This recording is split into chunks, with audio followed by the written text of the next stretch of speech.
can you reach that from here? To click the different buttons right when he hits it? Alright, let's see. Alright. If you can't, I'd have to do it again. It would be massive if you do. The important thing is it's right when he hits the ball. Right when the ball's hit, because then you're taking over on camera and then you're going to show where the ball goes. You're still going to want to click it. Darn it, Hollyland. What does it say right here? Does it say no video? Right now it says no video. This is not good news. Well, we don't need this if it's not going to have a video.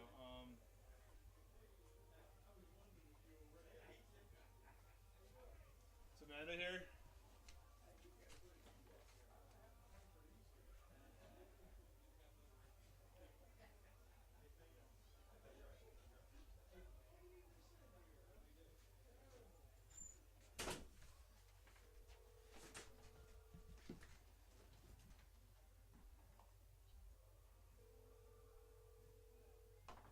Nothing. Andrew's all fiddling around with it, trying to plug it in and everything.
10, all right?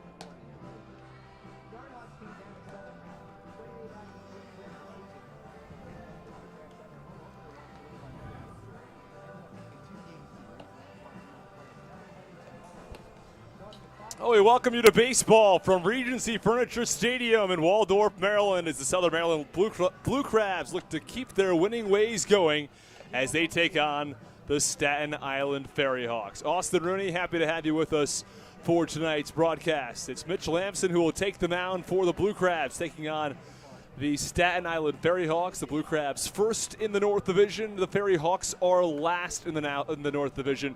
Blue Crabs with an 11.5 game lead over the second place Ducks and a 19.5 game lead over the fifth place FerryHawks. Well, let's run you through the FerryHawks batting order. It's Antoine Duplantis who leads things off. Steven Alameus bats second. Angel Aguilar bats third. Dilson Herrera is the cleanup hitter. Mariel Batista bats fifth. John Nestor in the sixth spot. Joseph Monge is batting seventh. Javier Betancourt bats eighth, and Alfredo Reyes closes out the lineup.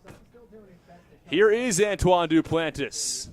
He's one of the best players in LSU baseball history. First pitch from Lamson. A little bit low on the count, 1 ball and no strikes on Duplantis. Duplantis most recently played with the New York Mets AA affiliate in Binghamton, the Rumble Ponies.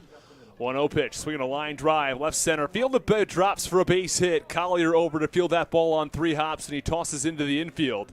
It's a leadoff single for Antoine Duplantis, who slaps the ball the other way, and there's a runner on first base with nobody out. Well, it's Mitch Lamson on the mound for the Blue Crabs today. Lamson has a 3.91 ERA. And in his last appearance, he went 6 innings, allowed 7 hits, 2 walks, and 4 earned runs. Those 4 runs came in the first 2 innings. First pitch called strike on Steven Alameus. Alameus batting 143 on the season, has 1 RBI with a runner on first base and nobody out. Lamson set. Here's the pitch. Swinging a chopper, third base side, fielded by Crosby. Sidearm throw across the diamond. It's in time to get Alameus. So runner on second base now with 1 out in the top of the first. Alameus grounds out to third. But a runner in scoring position for the FerryHawks with 1 out in the top of the first inning. Clouds overhead. There was some rain in the forecast for earlier today. It never came. Completely dry day here in Waldorf, Maryland. Tarp was on the field for the majority of the day. It came off the field, and now we're ready to play some baseball. Duplantis from second base with 1 out. Lamson the pitch. Big wave and a miss. Count 0-1 on the 3-hitter, Angel Aguilar. Shadows creeping across the infield grass. It's actually a change in the shadow from the release point from Lamson and the batter, Aguilar. Make a big difference. Pickoff move to second. Duplantis scurries back to the bag. Well, it was rather close. Blue Crabs have executed that move at second base very effectively so far this season.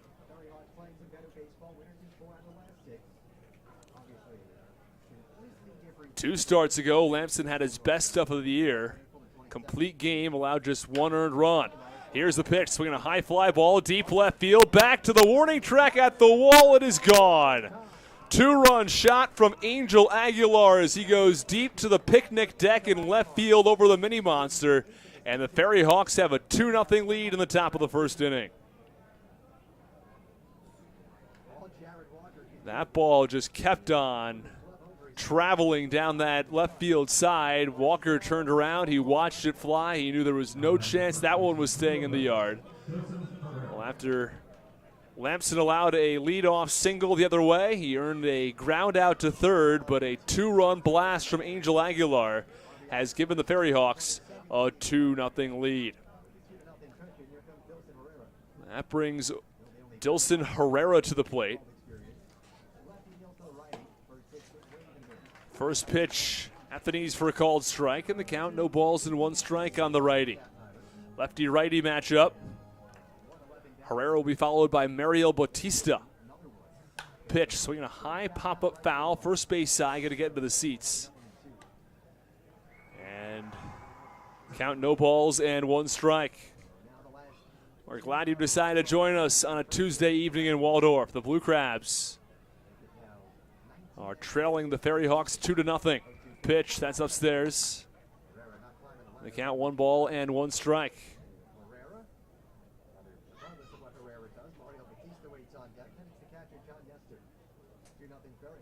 Here's the pitch from Lampson. Low and in. And the count, 2 balls and 1 strike now on the righty. 2 balls, 1 strike, 1 out. Top of the first inning. 2-0 FerryHawks. A 2-run shot from Angel Aguilar has started the scoring in this ball game. Couple of half swings from the cleanup hitter. Here's the pitch. Just a little bit low and away. Count, 3 balls and 1 strike. Base paths empty and 1 out. Lampson gets a sign from his catcher, Ryan Howe. We'll bring you around the Blue Crabs defensively after this batter. 3-1 pitch. High pop-up, shallow right field. Sends DeLuca over, and he can't quite get there. That ball bounced in no man's land down the right field line. Count now full at 3 balls and 2 strikes.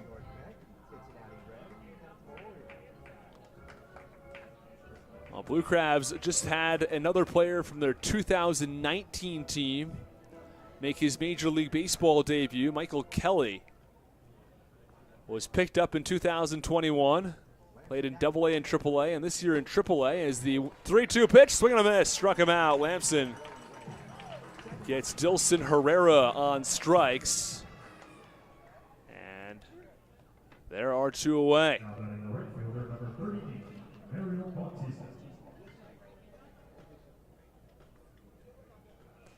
Mariel Bautista to the plate.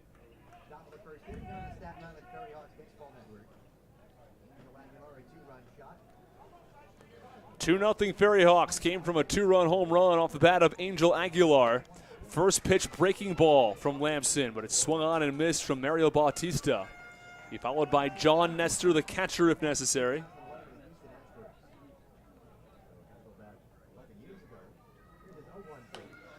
Pitch, swinging a foul ball back behind home plate. Count, no balls and 2 strikes now on the righty. Mitch Lampson got off to a tough start last game. Allowed 4 runs over the course of the first 2 innings, but pitched very well from there on out.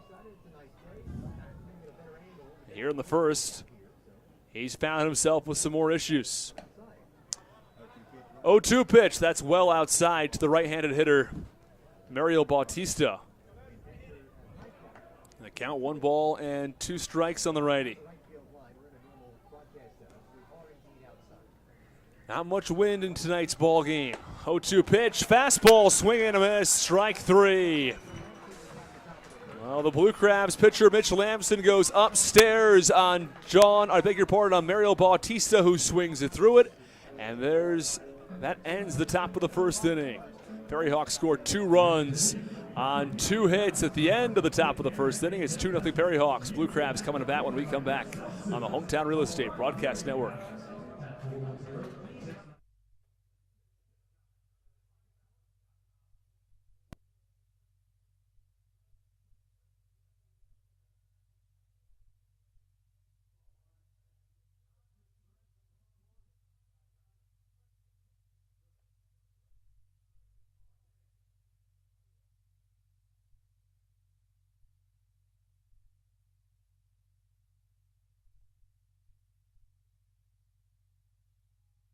Ask them about membership discounts for military and first responders. Please visit AAA.com to learn more or to find a AAA location near you.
This is Dalton Geeky, and you're listening to Hometown Real Estate Broadcast Network.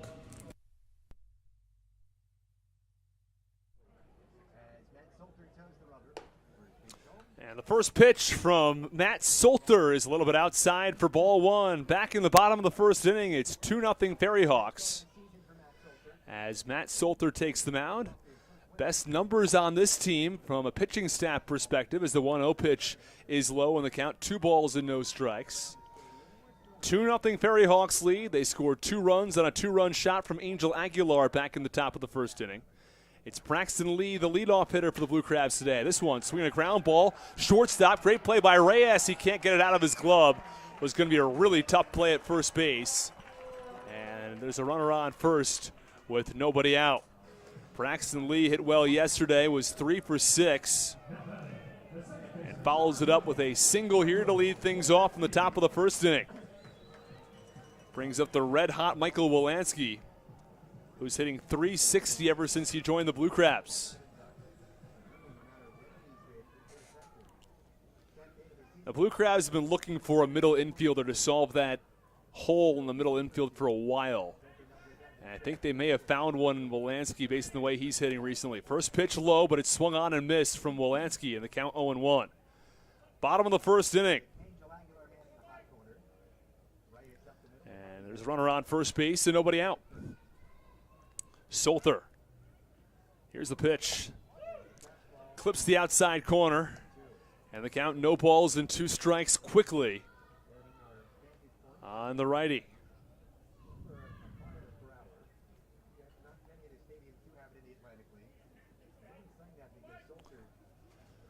Braxton Lee from first with nobody out. Solter tosses over to check on him. He dives in easily, safely. Wind's picked up a little bit tonight. It's a gentle breeze from left to right. Might see some balls carry a little bit out down that right field line, but shouldn't play a major factor. Here's the offering to Wolanski. It's low and away, and the count 1 ball and 2 strikes now on the righty. Nobody out in the bottom of the first inning. 2-0 FerryHawks. Mitch Lamson, aside from the 2 big hits, was effective in the first. And Solter with a 1-2 count on Wolanski. Here's the pitch. That's up and in. Count 2 balls and 2 strikes. Went with a fastball that time. Wolanski bats from the right side, be followed by Jared Walker. Let's bring you through the Blue Crabs order. It's Braxton Lee in right field. He bats first. Michael Wolanski, who's at second base, he bats second.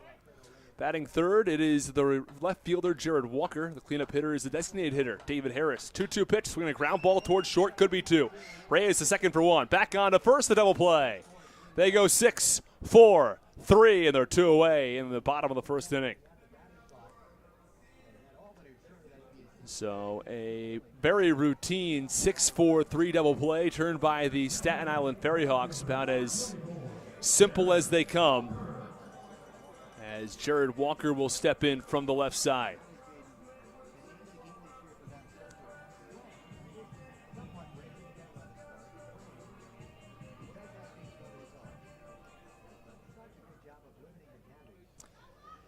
David Harris is on deck, but it's Jared Walker from the left side. First pitch just below the knees. Count 1 ball and no strikes on the lefty.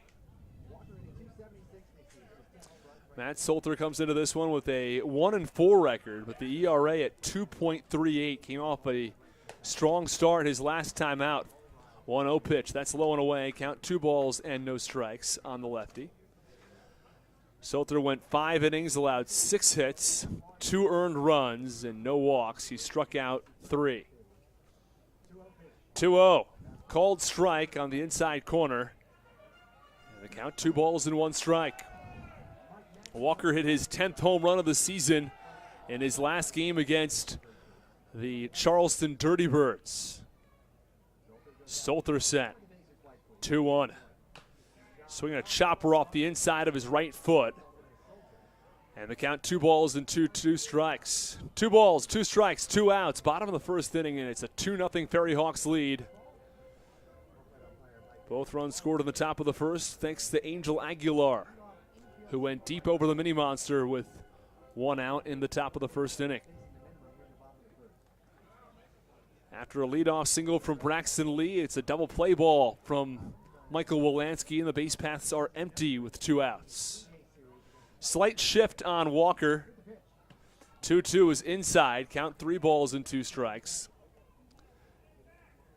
And the third baseman in today's ball game, Angel Aguilar, sort of playing in that shortstop third base hole. The shortstop today, Alfredo Reyes, playing right up the middle. And the second baseman today, Javier Betancourt at second. This one swinging a ground ball. Betancourt takes a couple steps over towards second base, picks up, fires, and throws to first for the final out.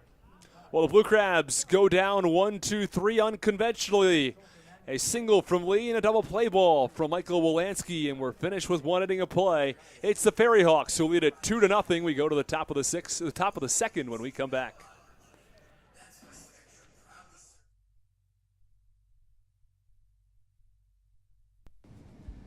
This is Andres Viceno, and you are listening to the Hometown Real Estate Broadcast Network. So, what do you like about your home? Practice like hockey. I practice stick handling and sometimes shooting. Mommy. Go outside sometimes. I like playing lacrosse. Playing the switch. I like to scribble. Daddy. I like to build Legos at home. I have the biggest closet. Riding my dirt bike. We help you home. At Hometown Real Estate, we want to help you and your family home. Whatever that takes and whatever that means to you.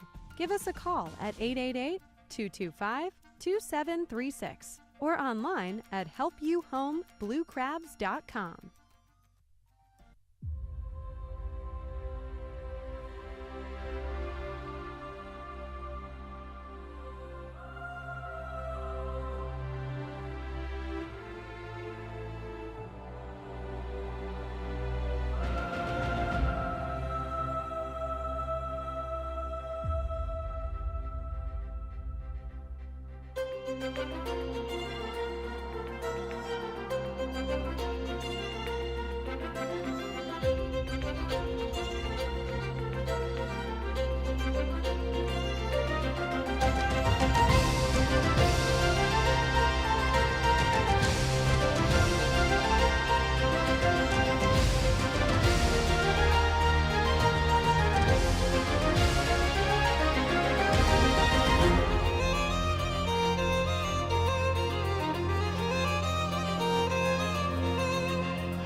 Top of the second, 2-0 FerryHawks. First pitch on John Nestor is a called strike, and the count no balls and 1 strike. That was right down the middle on the right-handed hitting catcher.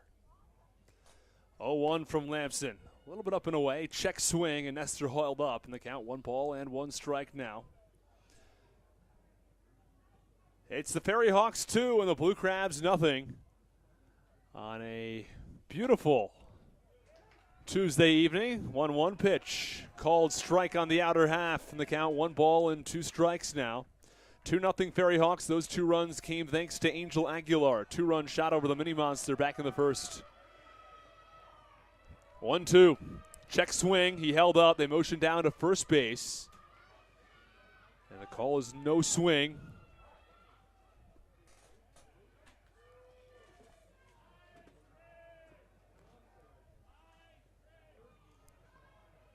Your umpires in today's ball game, it's Mike Mackey behind the plate at first. We'll get there in a moment. 1-2 pitch, swing and a miss, struck him out. Nestor goes down and swinging. There's 1 away in the top of the second. Mike Mackey at first, Jerry Burrish, or Mike Mackey behind the plate, I should say. Jerry Burrish at first and Jim Clayton over at third base.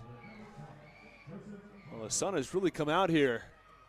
Few clouds splattered across the sky, but by and large, a terrific day. It's the second strikeout of the day for Lamson. Here's the pitch. Called strike, count 0-1 on Joseph Monge. Monge is the left fielder in today's ball game. 0-1 pitch. That's a little off the outside corner. And the count 1 ball and 1 strike here. Top of the second inning from Waldorf, Maryland at Regency Furniture Stadium. 1-1 pitch. Big wave and a miss. Count 1 ball and 2 strikes. Now, not sure if you're able to hear it through our broadcast, but they had the ice cream chance. 1-2 pitch. Swing and a miss. Struck him out. Back-to-back Ks from Mitch Lamson, who seems to have recovered nicely after a very tough first inning. And that brings up Javier Betancourt. He's at second base today. A 2 up and 2 down to get things started in the top of the second. 2-0 FerryHawks. 2 runs on 2 hits. The Blue Crabs, no runs on 1 hit. Lamson gets a sign from the catcher, Haug. First pitch, swinging a high pop up in the infield. It's the third baseman, Crosby, who gives way to the first baseman, DeLuca, who makes the catch for the final out. The FerryHawks go down in order, 1-2-3. Lamson recovers from a tough first. At the end of 1.5 innings of play, it's the Blue Crabs 0 and the FerryHawks 2. Stick with us in the Hometown Real Estate Broadcast Network.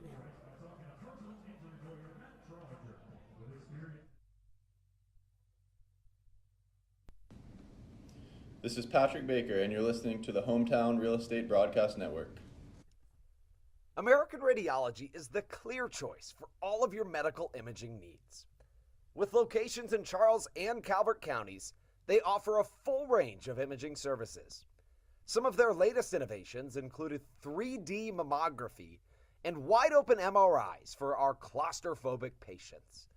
For your convenience, they even offer extended weekday hours and Saturdays. For more information or to schedule an appointment, visit their website at AmericanRadiology.com.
I bring you back in the bottom of the second inning, 2-0 FerryHawks. Matt Solter back out for his second inning of work. First pitch is away to David Harris in the count, 1 ball and no strikes.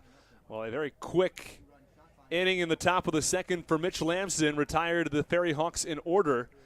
The 1-0 pitch, a big wave and a miss from Harris in the count, 1 ball and 1 strike. Blue Crabs had a leadoff single the other way from Braxton Lee before a double play ball from Michael Wolanski. 1-1 pitch, way up and in. Count 2 balls and 1 strike on Harris. After the double play ball from Wolanski, it was Jared Walker who grounded out to second base. 2-1, big cut and a miss. Count 2 balls and 2 strikes. David Harris swings pretty hard, but I will tell you, if he gets a hold of one, can blast the ball out of the ballpark. Very big pull hitter. 2-2 pitch, low and away, count 3-2.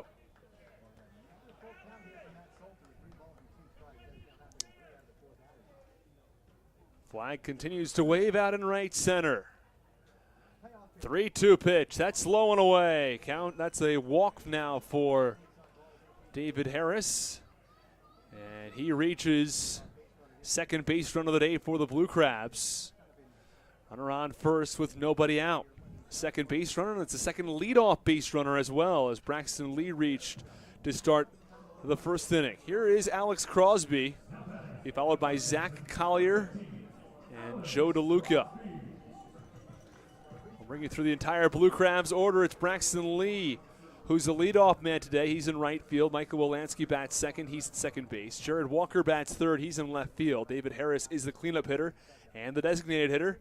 Alex Crosby at third base. He bats fifth. Zach Collier bats sixth. He's in center field. Joe DeLuca at first base. He bats seventh. First pitch is upstairs to Zach Collier. Count 1 ball and no strikes. Ryan Haug is batting eighth. He is doing the catching. And Michael Baca in the 9th spot. He is at shortstop.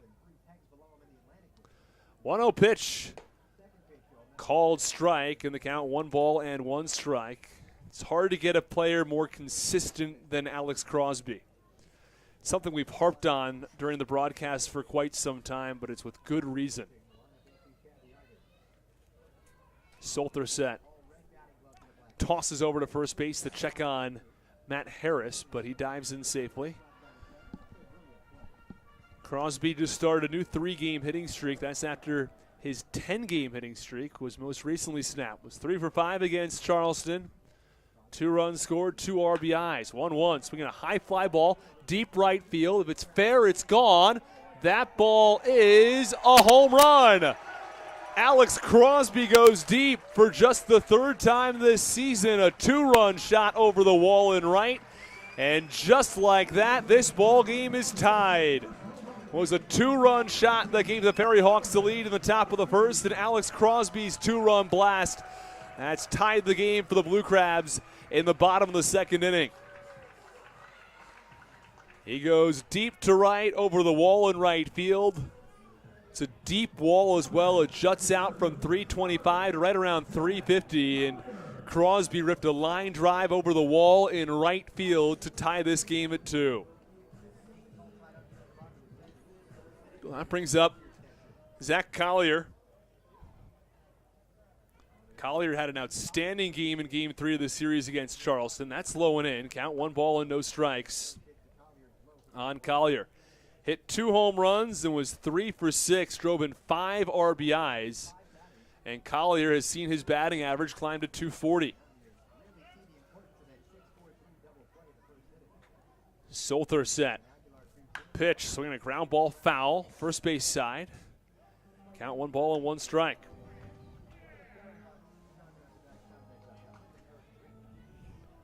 Both teams have identical score lines right now. 2 runs on 2 hits with no errors. The Blue Crabs here in the bottom of the 2nd, though, looking to change that. Solter gets a sign from John Nestor. Pitch, a little bit low and away. Count 2 balls and 1 strike now. The Southern Maryland Blue Crabs come into this one with a 34-12 record. Blue Crabs took 2 out of 3 as the 2-1 is up and away from Charleston. Blue Crabs won Game 1. They lost Game 2 and won Game 3 15-5. Emphatic win. The Blue Crabs run differential all the way up to plus 95 on the season.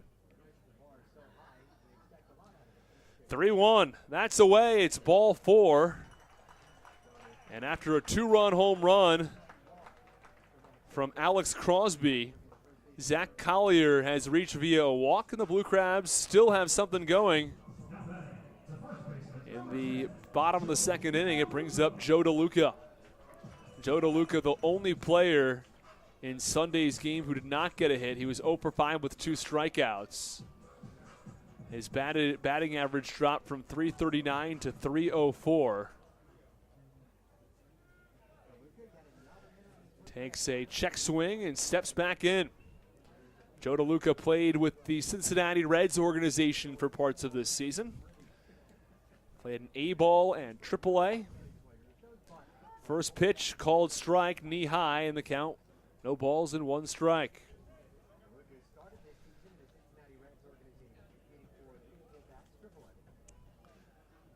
In In his last road trip before he went 0 for 5, he was 5 for 8 in the 2 games prior, including 4 for 4 in game 1 with 4 singles.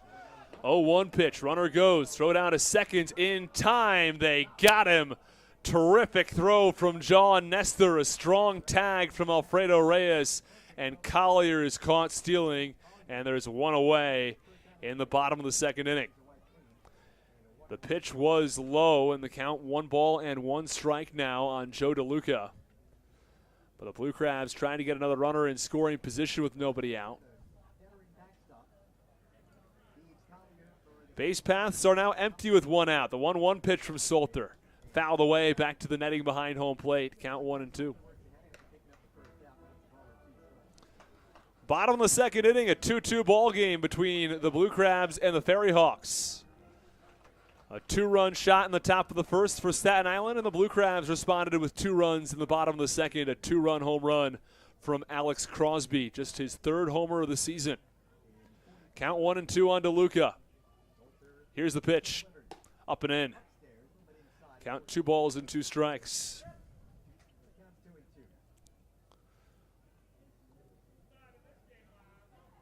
Well, the Blue Crabs are going to have a doubleheader tomorrow with the FerryHawks. First game will hopefully start at 5 p.m., 2-2. Line drive foul over toward the Legends Club. It goes over the roof of the Legends Club and down toward the parking lot.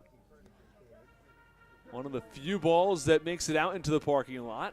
It's a pretty large concourse and fencing that surrounds the ballpark to prevent balls from hitting cars' windshields. It's about as safe as a ballpark you're going to find. 2-2, swinging a high fly ball, center field. It's deep. It sends Duplantis back in front of the warning track where he makes the catch. And there are 2 away. Well struck ball by DeLuca, but Duplantis tracks it down. They're 2 away following the 2-run shot from Alex Crosby.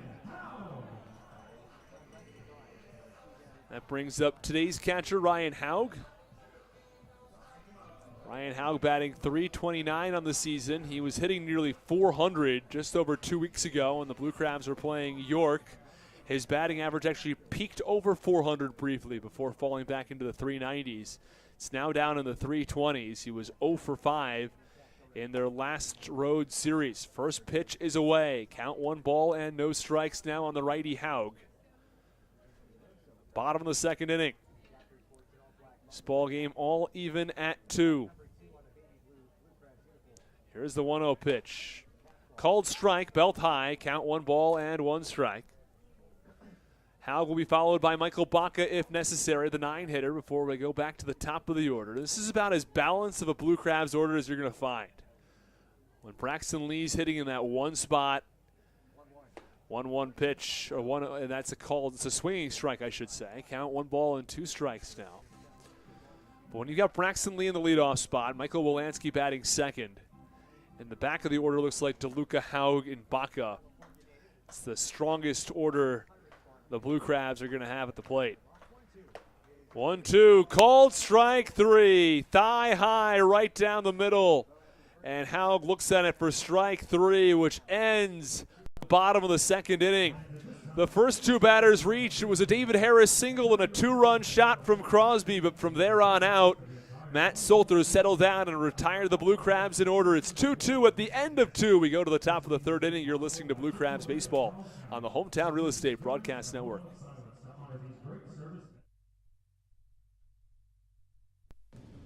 This is Matt Latos, and you're listening to the Hometown Real Estate Broadcast Network.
This is Patrick Baker, and you're listening to the Hometown Real Estate Broadcast Network. I'll welcome you back in the top of the third inning. After a tough first from Mitch Lamson, he settled down and retired the FerryHawks in order in the second. It's Alfredo Reyes, 9-1-2, and the FerryHawks order to get things started. First pitch, a called strike on Alfredo Reyes, will be followed by Antoine Duplantis and Steven Alameus. And the 0-1, swinging a line drive into shallow right. It's a base hit. Lee fields it on 4 hops and tosses it into the second baseman, Wilansky. A leadoff single for Alfredo Reyes. And there's a runner on first base with nobody out. Well, for the second time in 3 innings, the leadoff man on for the FerryHawks. It brings up Antoine Duplantis, who singled.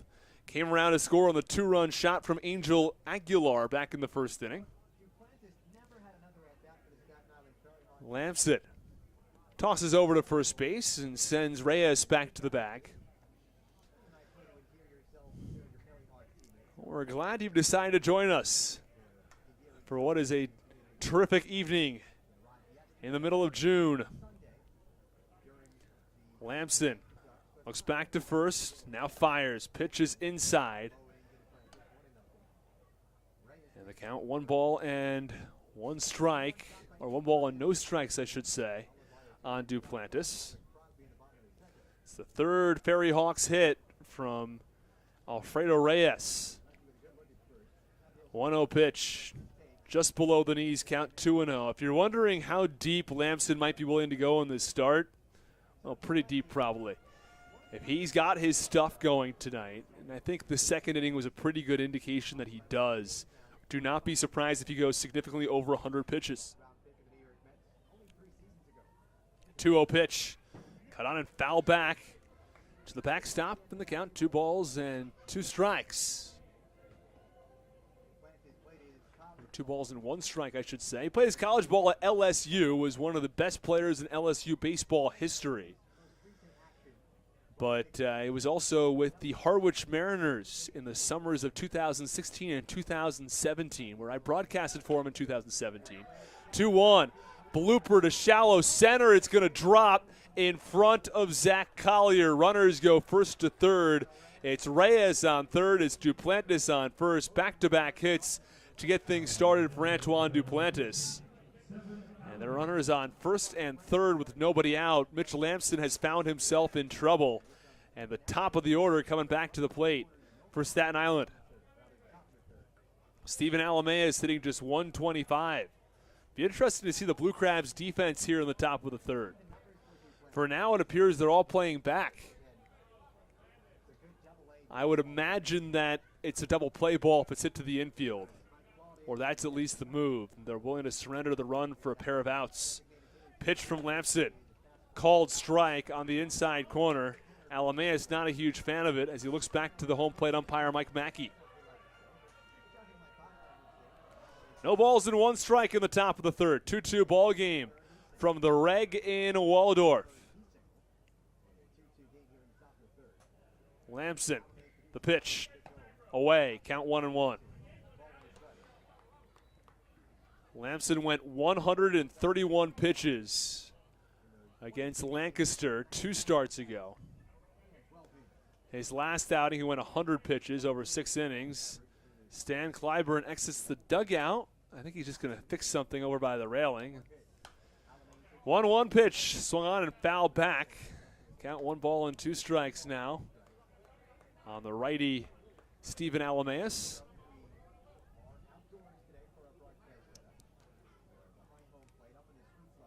If you would like to have your name heard on the broadcast, go write your name in the YouTube chat. We'll make sure to give you a shout out. 1-1 pitch, ground ball, third base side. It trickles foul just before the bag. And the count remains 1 ball and 2 strikes. We'll have our trivia question coming to you in the top of the 4th inning. Has something to do with the high number of strikeouts that Mitch Lamson has in back-to-back starts.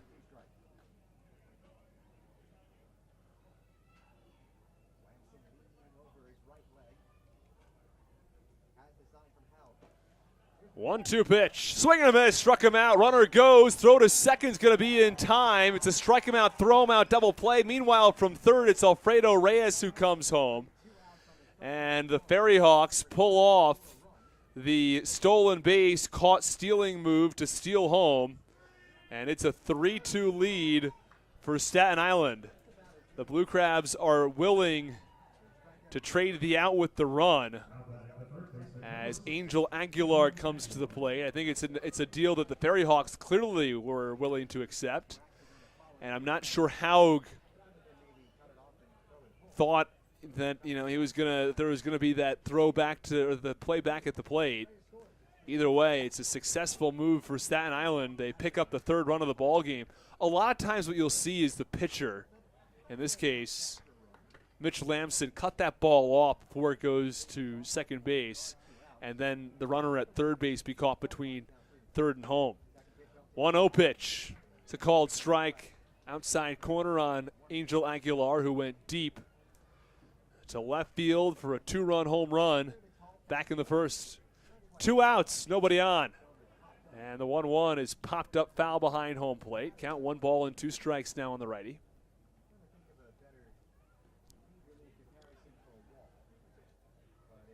Well, Mitch Lamson, not someone who's going to overpower you with his stuff. His fastball's mid-80s. He can eat innings, and he's got good secondary pitches. 1-2 pitch, high pop-up, first base side. Haug over there toward the warning track on the infield dirt, and that ends the inning. Makes the catch just overhead, and there are 3 outs in the top of the third. 3-2 FerryHawks.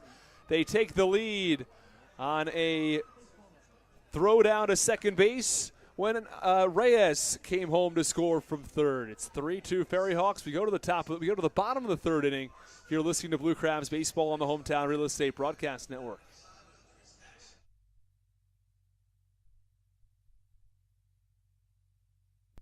When you need a win on the road, don't get left stranded. Make AAA part of your roster, and you'll always have someone on deck ready to get you home. AAA also offers car care, insurance, and travel services, and has stores conveniently located for Blue Crabs fans in Brandywine, Crofton, and Alexandria. Don't forget to ask them about membership discounts for military and first responders. Please visit AAA.com to learn more or to find a AAA location near you.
Bottom of the third inning, first pitch on the outside corner for a called strike. Count 0-1 on Baca. 9-1-2 come to the plate in the bottom of the third inning. 3-2 FerryHawks. 0-1. That's low and away in the dirt. Count 1 ball and 1 strike. And it will be Baca. It'll be followed by Braxton Lee and Michael Wolanski. The 1-1 pitch to Baca is low and away. Count 2 balls and 1 strike. Well, Mitch Lamson ran into a little bit of trouble in the third inning. Allowed back-to-back singles to get things going. And the FerryHawks executed the double steal on the throw down to second, allowing the runner from third, Reyes, to come home and score. The pitch, that's a called strike at the knees. Count 2 balls and 2 strikes now on Michael Baca. Blue Crabs have 2 runs on 2 hits, 2-2 pitch, swinging a slow ground ball over towards second. Going to be a tough play. It goes under the first baseman Herrera's glove, and that's going to allow Baca to reach. I think you're going to see a hit there. It was a slow ground ball to the first base side, and it was going to be a very difficult play for anybody defensively. And Baca reaches. For the 3rd time in as many innings, the Blue Crabs have had the leadoff man aboard. We await the official word on the pitch, on the hit, I should say. And it is going to be called a hit, the 3rd hit of the day for the Blue Crabs.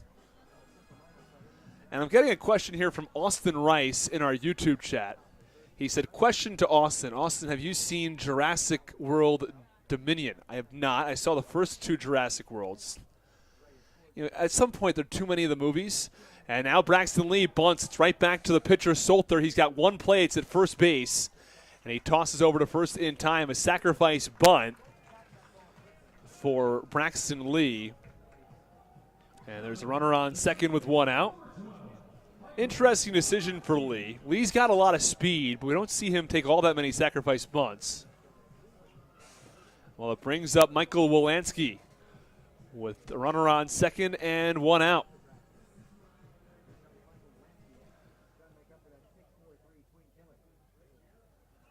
Lee's batting average all the way up to 290, and he's a guy that's got real potential to be back in the big leagues at some point in his career.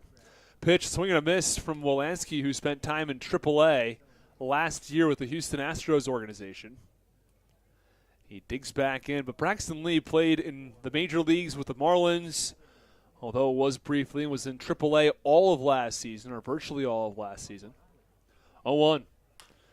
Swinging a roller over toward third base. Actually hits Ray Ortega in that right cleat. He wasn't about to move, and now he does move, tosses over to Eddie Butler, who will be getting the start tomorrow, who looks into the crowd. An underhand toss to a fan about 15 rows deep, and he's about 3 rows short. Some toast man action there from West Virginia. Completion percentage has got to be higher. We'll talk to Eddie Butler about that after the game. 0-1 pitch. Chopper over towards short, though it's slowly. Throw to first, tough play, and the first baseman Herrera couldn't scoop it. It was a tough play to try to get Wolanski at first base. And we'll have to see if it's going to go down as a throwing error against Reyes or a base hit for the Blue Crabs. Either way, the runner's on the corners with 1 out. Brings up Jared Walker. And let's see what our official ruling is going to be. It's a single to the left side. Runners on the corners with 1 out. We're glad you've decided to join us. It's Jared Walker to the plate. Walker digs both feet into the batter's box from the left side. FerryHawks have a 3-2 edge. The first pitch swinging, ground ball to second. Nicely fielded by second. On to second for 1. Back to first, a double play. 4-6-3. Javier Betancourt tossed to Alfredo Reyes at second. And the toss back to Herrera in time to retire the side. The Blue Crabs with a pair of hits in the bottom of the 3rd inning, but they strand 1 and score none. It's the FerryHawks 3 and the Blue Crabs 2. You're listening to Blue Crabs Baseball on the Hometown Real Estate Broadcast Network.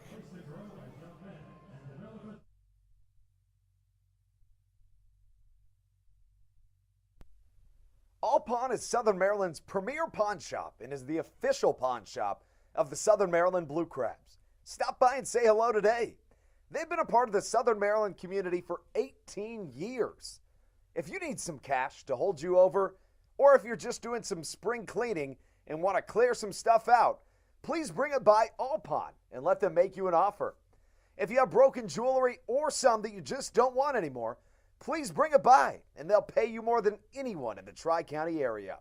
They're located on 301 in White Plains, just south of DeMar Road. Go Blue Crabs!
Well, we're glad you've decided to join us in the top of the fourth inning.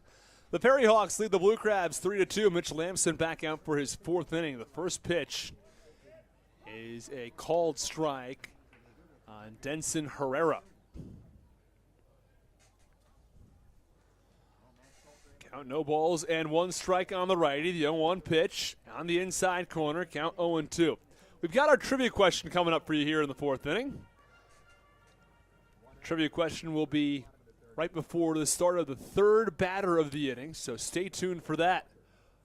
Pitch, swinging a foul ball back behind home plate. Count 0-2 on Herrera. Dilson Herrera hitting just 105 on the year. He is the only player on this Staten Island FerryHawks roster who has MLB experience. Julio Tehran was with the team earlier, but he's left for Mexico. 0-2 pitch, low in the count, 1 ball and 2 strikes. The Mexican Baseball League was formerly an official AAA league recognized by Major League Baseball. They are now an independent league, still recognized by Major League Baseball, but no longer with the AAA designation. 1-2, swinging a line drive to short. It's fielded in the air by Michael Baca, and the third base umpire, that's Jim Clayton, has recognized the ball was caught on the fly, and there's one out. It's to the dismay of Dilson Herrera, who thought that ball had short-hopped his mitt. But Baca was holding it up saying, "I've got it." That was a close play. Tough to tell whether it bounced or not. It could have bounced in his mitt, but it did seem to have some sort of a ricochet from the ground back to his glove. Well, it is Edgardo Alfonso out to have a word with the third base umpire, Jim Clayton, who disagrees with Jim Clayton, saying that he thinks it was a one-hopper that was trapped by the shortstop Baca. I'm not sure he's going to do anything to reverse the call from Clayton. And the umpires are going to come together. I'm not sure you can overturn this. I mean, they can't put him on first base because then Baca wouldn't have a play. So I'm not quite sure what they're going to be able to get out of this. It's tough to tell whether or not it was an out or not, and I'm not sure that the home plate umpire, Mike Mackey, or the first base umpire, Jerry Burish, has any view, and they have confirmed the call they had on the field. It is an out. Well, Herrera goes down in a line-out. Brings up Mario Bautista. One out, nobody on. The top of the fourth inning, 3-2 FerryHawks. 2 runs in the first on a 2-run shot from Angel Aguilar. First pitch is away. The Blue Crabs responded with a 2-run home run of their own from Alex Crosby. And then another run came home as Alfredo Rodriguez scored on the double steal with runners in the corners. Throw went down to second. He scored from third. 1-0 pitch is popped up foul behind home plate from Mario Bautista. The count, 1 ball and 1 strike. 1 out, top of the fourth inning. Well, Blue Crabs in this series, expect them to go with Mitch Lamson tonight and then double up with Eddie Butler and Mackenzie Mills tomorrow, finishing with Darrell Thompson on Thursday. 1-1 pitch is low in the dirt. Count 2 balls and 1 strike. The Southern Maryland Blue Crabs trail 3-2 in the top of the fourth inning. The Blue Crabs look to get the offense moving. 2-1 pitch. Line drive, hard hit, left field side. It sails over the Legends Club in the count 2-2. 2 balls, 2 strikes, 1 out. Top of the fourth inning, the FerryHawks and the Blue Crabs. It's John Nestor who stands on deck. Mitch Lamson looking for a quick 1-2-3 inning after a tough second, or tough third, I should say. 2-2. Popped up foul once again. Count remains 2 balls and 2 strikes. Allowed 2 runs in the second inning. Mitch Lamson pitched a 1-2-3 second. Allowed 1 run in the third inning. I'm sure he would like to send the FerryHawks down in order here in the fourth. Lamson, 2-2 pitch. Low in the dirt. Count goes to 3 balls and 2 strikes. Lamson was looking for his 6th strikeout. Has 5 so far in today's ball game.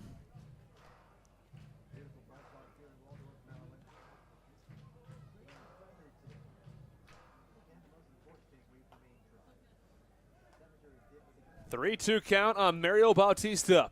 Here is the pitch from Mitch Lamson. Swinging a ground ball, third base side, fielded on the backhand by Baca. Throw to first is not going to be in time. An athletic move by the shortstop, all of his momentum taking him toward third base. He threw to first, but a little late to get Mario Bautista. And there's 1 on and 1 out in the top of the 4th. So let's get it to our trivia question as John Nestor comes to the plate. Our trivia question today: what is the most strikeouts in a single season by an MLB pitcher? We've already done what's the most strikeouts in a game, but the most strikeouts in a season by a Major League Baseball pitcher. If you can give me the name of the pitcher and the year and the number of strikeouts, I'd love to hear it. If you don't have it, just send a guess into the YouTube chat, and we'll read out the answers on air. First pitch is upstairs, cut on and fouled upstairs, I should say. And the count, no balls and 1 strike now on John Nestor. We're glad you've joined us. Let's get a few more shout-outs here in the top of the 4th inning. Dennis Moore says, where is he? He's at Possum Point Lodge, I should say, in Jena, Louisiana. Well, Dennis, we always love to hear you're at Possum Point Lodge. 0-1 pitch is low and away. Count 1 ball and 1 strike.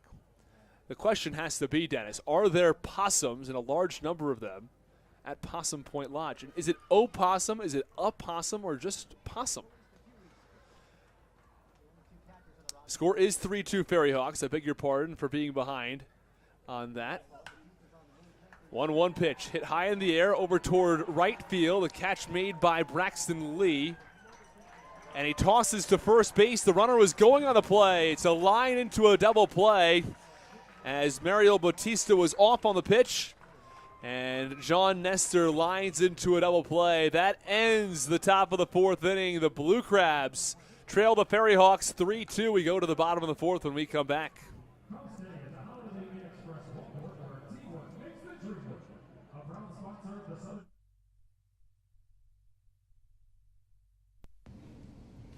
This is Daryl Thompson, and you're listening to the Hometown Real Estate Broadcast Network.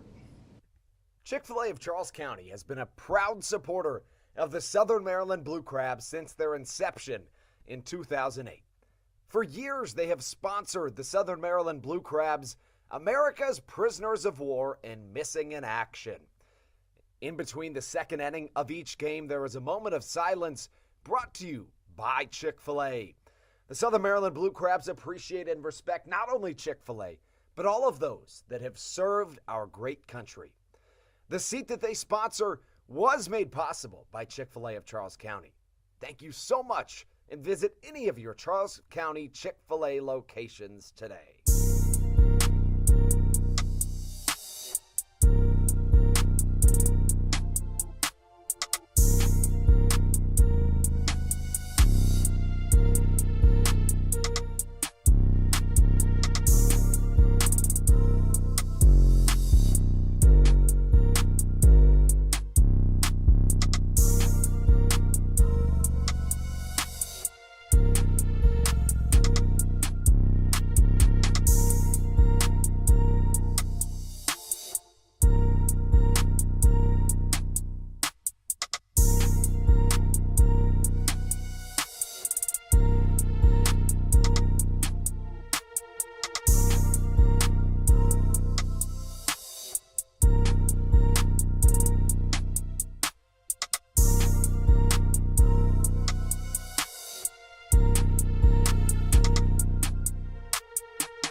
We go to the bottom of the 4th inning from Southern Maryland. It's David Harris to get things started. The Blue Crabs trail 3-2. First pitch from Salter, swinging a ground ball to the right side. It's fielded by Betancourt, the second baseman, on the forehand. He tosses to first, And there is one away. Quick one pitch and a one out from Matt Solter here in the fourth. Brings up Alex Crosby, who went deep to right field for a 2-run shot, his first time up. Bottom of the fourth inning, the Blue Crabs are trailing 3-2. It was the FerryHawks who had a 2-run shot from Angel Aguilar in the first. It was Alex Crosby's 2-run homer in the second. And the first pitch was a called strike, looked low, but called strike nonetheless, and the count 0-1. And then in the third inning, a double steal put in place where Reyes came home and scored from third for Staten Island. This one swinging a ground ball to third base, fielded on the backhand by Aguilar. Throw to first is in time. A hard hit ball the other way. Nicely snagged on the backhand by Aguilar, who got up and tossed to first. And there are 2 away. Well, a ground out to second and a ground out to third to get things started in the bottom of the fourth. And that brings up Zach Collier.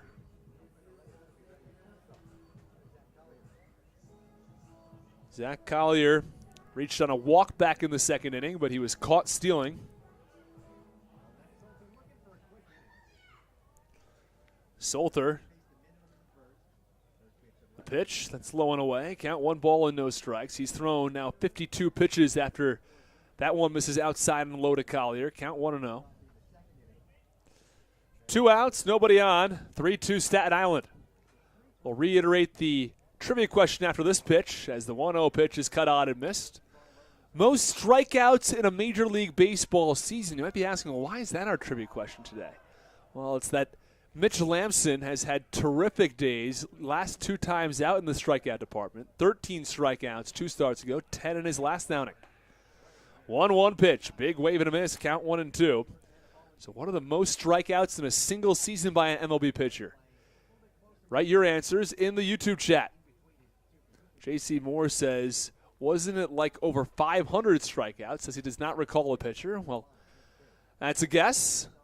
1-2 pitch is low and in, count 2-2. Some updates from Possum Point Lodge. He says, just possum, and it comes from a Chippewa Indian chief that wore a possum head dress.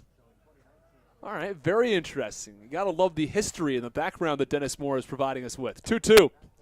Ooh, looked good. Maybe a little bit up, maybe a little away, but it was close. You could tell Solter wanted strike 3 on that pitch. Count 3 balls and 2 strikes. Base path's empty. 3-2 offering. Ground ball, first base side, easily gathered by Herrera. He'll step on the bag himself for the final out. The Blue Crabs retired in order with a trio of ground outs. It's the FerryHawks who lead 3-2 at the end of 4. We go to the top of the 5th. You're listening to Blue Crabs Baseball on the Hometown Real Estate Broadcast Network.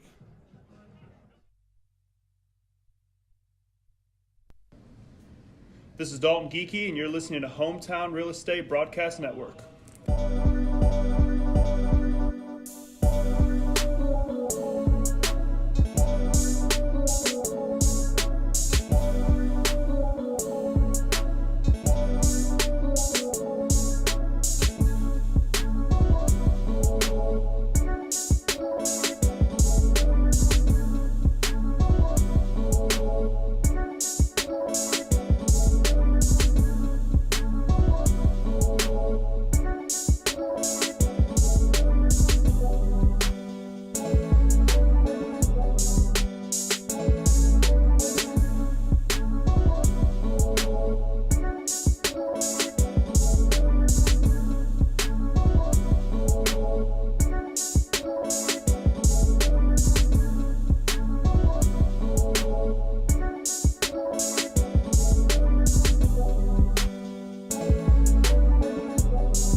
Top of the fifth inning, 3-2 FerryHawks. Mitch Lamson back out on the mound. The first pitch is a little bit inside for ball one on Joseph Monge. It will be Monge, Betancourt, and Reyes. 1-0. Swing and a miss. Count 1-1.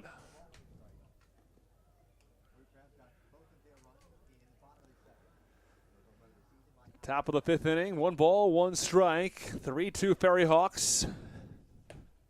The 1-1 pitch is away. Count 2 balls and 1 strike.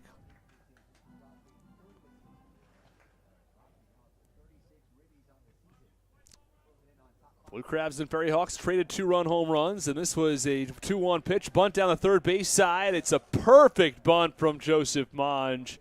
And Alex Crosby forced to field it with the bare hand and not throw it across the diamond. It wasn't worth a throw. And so there is 1 on with nobody out to get things started in the fifth inning. Here's Javier Betancourt. Runner on first and nobody out. Draws a line in the dirt behind home plate and gets things started. Betancourt 0 for 1. Ended the second inning his first time up. He bunts and pops it up foul behind home plate to the netting, and the count, no balls and 1 strike on the righty. 3-2 Staten Island, a 2-run shot in the first for the FerryHawks. The Blue Crabs with 2 in the bottom of the second, and they added a run in the third on a double steal. Betancourt digs back in from the right side, taps home plate twice, and moves his bat in a circular motion. It was sunny overhead. Now the clouds have moved in as Lamson tosses to first, and now they've got him. A pick off Joseph Monge, who had too large of a lead, tried to skitter away from the first baseman, Joe DeLuca, but he managed to tag him, and there's 1 out.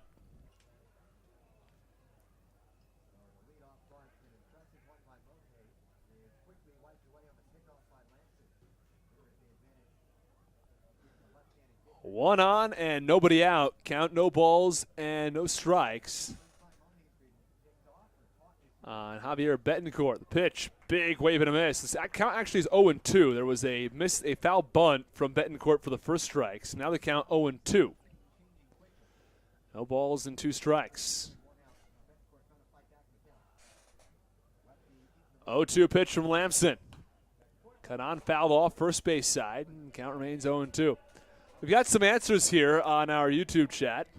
J.C. Moore says, wasn't it like over 500 strikeouts? Dave Martin says 300 from Nolan Ryan. Steve Hull, I hope he didn't look this up, wrote Matt Kilroy, 513 strikeouts in 1886 for the Baltimore Orioles. If you got that yourself, I will tell you that is extremely impressive. I don't have confirmation if this is correct or not, and if it is, we'll give you the answer in the bottom of the fifth inning.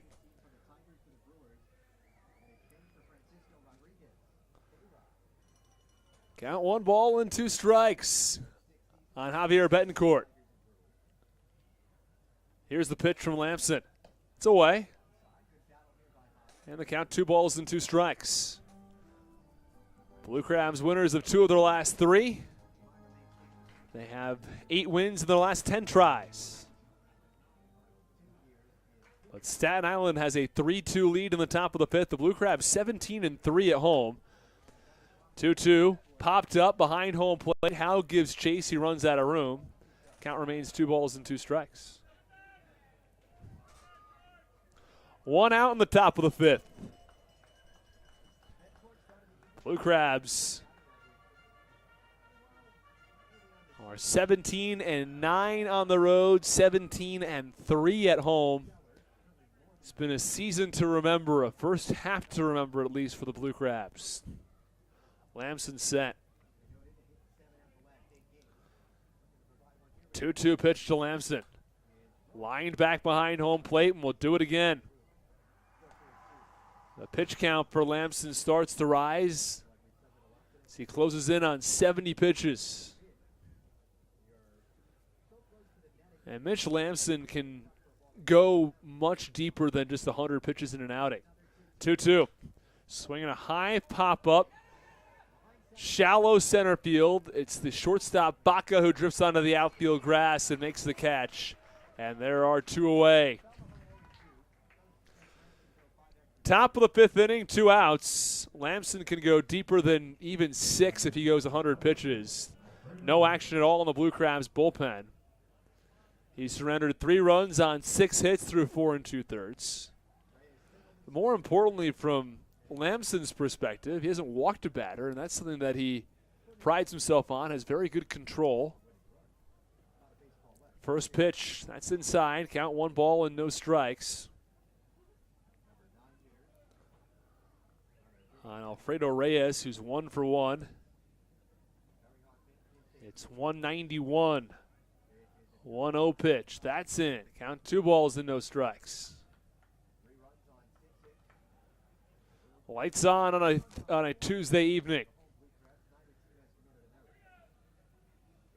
2-0 pitch. Cut on foul back. Count 2 balls and 1 strike. Towards some of the lightest days of the year. And the official start of summer just 6 days away. Sunset in Waldorf at 8:30 p.m. Still plenty of sunlight for now, but a 2-1 pitch, swinging a ground ball toward short. It's fielded by Baca, who fields the roller and tosses to first to end the top of the 5th. We're halfway done at the Reg in Waldorf. It's 3-2 FerryHawks. Stick with us.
We go to the bottom of the 5th inning. It is a 3-2 lead for the FerryHawks. First pitch to Joe DeLuca. It's a called strike. At the knees in the count, no balls and 1 strike. Staten Island 3, Southern Maryland 2. As Joe DeLuca is 0 for 1. He flied to deep center his first time up. Was 0 for 5 in yesterday's game. As the 0-1 pitch is inside, count 1-1. DeLuca was 4 for 4 in game 1 of the series against Charleston, though. Was 5 for 13 overall in that series. 1-1 pitch. That's inside. Count 2 balls and 1 strike. Well, Mitch Lamson seems to have settled in nicely after a very tough first inning. He allowed 2 runs on a 2-run shot. Did allow 1 run in the third, but recorded a quick 1-2-3 inning in the 5th. 2-1 pitch. Shot foul first base side. Count 2 balls and 2 strikes now on the lefty. DeLuca, a switch hitter. And he hits pretty well from both sides of the plate. And you see some switch hitters nowadays who just have splits that aren't even close. Not the case with DeLuca. 2-1 pitch. That's away. Count 3 balls and 2 strikes. I beg your pardon. Well, Joe DeLuca, when hitting from the left side, this year hits just 240, and when hitting against right-handed hitters, he hits 533. So the splits for now show completely uneven numbers. As a 3-2, swinging a line drive into right field. It's a base hit. Bounces once in front of the right fielder, Mario Bautista. And the leadoff man on for the 4th time in 5 innings for the Blue Crabs.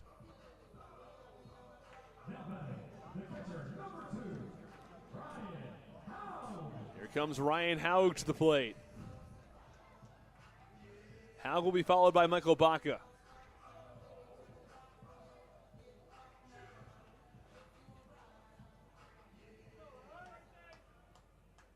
Baca steps in from the right side. Base path's empty in the bottom of the 5th inning. Salter is set. Here's the pitch. Check swing. Did he go around? Motion down to first. He did not. And the count, 2 balls and no strikes. 2 balls, no strikes, no outs in the bottom of the 5th inning. The FerryHawks have a 3-2 lead.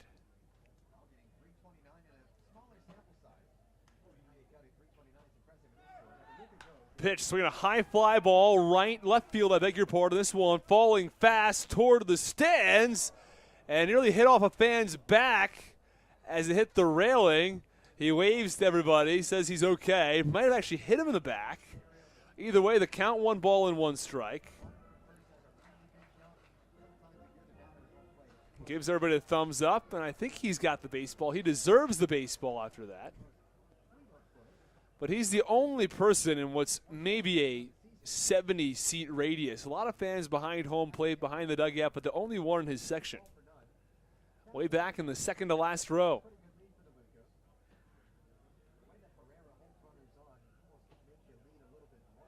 Tosses to first to check on DeLuca, who dives in safely. Count, 1 ball and 1 strike on the righty Haug. 3-2 FerryHawks. Teams have traded 2-run shots. The FerryHawks scored 1 more in the 3rd. Playing small ball, running the bases, pays off. 3-2 pitch, line drive, left field, base hit. Back-to-back singles to get things started in the bottom of the 5th inning.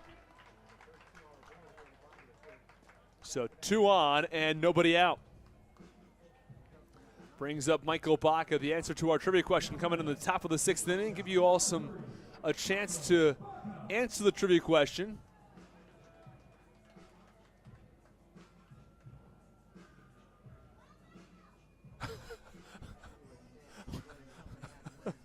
I'm reading the YouTube comments here. Dennis Moore says that he made up the whole thing about Possum Point Lodge. Runners on first and second and no outs. We're going to have to go over that again. And Michael Baca bunts. He pops it up in the air. Everybody scurries back to the bag. He couldn't get the bunt down and looks down in some disappointment. There is 1 away now in the bottom of the 5th inning. Tried to move the runners over to second and third with 2 outs. Couldn't do it, and now it's time for Braxton Lee to come to the plate. Lee's now hitting .290. Had 3 hits in Sunday's game. Runners on first and second, 1 out. Let's go back over this Dennis Moore comment here. He says he's from Possum Point Lodge. He says that every broadcast. We always love to hear from him. But he says it came from a Chippewa Indian chief who wore a possum headdress. And the first pitch is a called strike, and the count 0-1. He then goes on to say he completely made it up. So it's not true. And we have another comment from J.C. Moore, who says last day of school in Charles County. Dennis Morris is going to actually have to find out why now. What the actual reason it's called Possum Point Lodge. We'll have to ask him. We'll have to make sure he gives us an answer on this. We want to know, why is it called Possum Point Lodge? We hear from him every day from Possum Point Lodge down in Louisiana. We're happy to hear from him, but we have to know the answer. 0-1 pitch, called strike on the inside corner on Braxton Lee. Count is 0-2. One away in the bottom of the fifth inning. The Blue Crabs in need of a big hit. They trail by one. Runners on first and second with one out.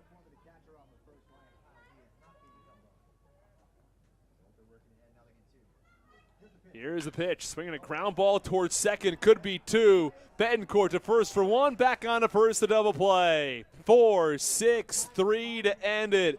It's the second double play, the third double play the Blue Crabs have hit into. And at the end of 5 innings of play, it's the FerryHawks who still lead it 3-2. Stick with us. You're listening to Blue Crabs Baseball on the Hometown Real Estate Broadcast Network.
Oh, 3-2 FerryHawks as we go to the top of the sixth inning. As the Southern Maryland Blue Crabs send Mitch Lamson back out for his sixth inning of work. First pitch to Antoine Duplantis. Swinging a high fly ball, shallow left field. It's the shortstop Baca out onto the left field grass where he makes the catch. And quickly there is one away. It's the first time that Antoine Duplantis has gotten out in his time with the FerryHawks. Steven Alameus to dig in from the right side. Alameus 0 for 2. He grounded to third his first time up, struck out back in the third. One away in the top of the sixth. Lamson the pitch. Called strike and the count 0-1. Mitch Lamson's got 5 strikeouts across 5 1/3, had 10 strikeouts in 6 innings last time out and 13 strikeouts in a complete game the outing prior. 0-1, swinging a foul tip, and it sends Howe tipping over as he caught it in his mitt. May have hit the side of his mask as well. And Lauren Eck, the Blue Crabs trainer, trots out, make sure he's all right. I believe that ball did hit him up on the mask area. Seems slightly shaken up. The count, no balls and 2 strikes. on Stephen Alameus. Of course, especially at this point, knowing all the additional medical factors, anything that related to the head area, take it very seriously. Blue Crabs trail 3-2 in the top of the 6th inning as Haug has a chat with the trainer Lauren Eck. Meanwhile, Joe DeLuca standing next to Mitch Lamson and understanding that if something were to happen here, it would be Joe DeLuca who would have to get the catching pads on. And Lauren Eck going through a number of tests with Ryan Haug. May have hit him in the jaw area, which is more of a comfort thing. It could have bruised his jaw, hurt him, but we'll have to see. He's able to remain in this ball game. Mike Mackey, home plate umpire, and a chat with him. And as he looks on, as Lauren Eck and Ryan Haug are going to make a decision as to whether or not he's able to stay in this ball game. Quite lengthy delay. The left fielder and center fielder, Jared Walker and Zach Collier, having a chat out there in left center. And now the manager, Stan Clyburn's going to come out.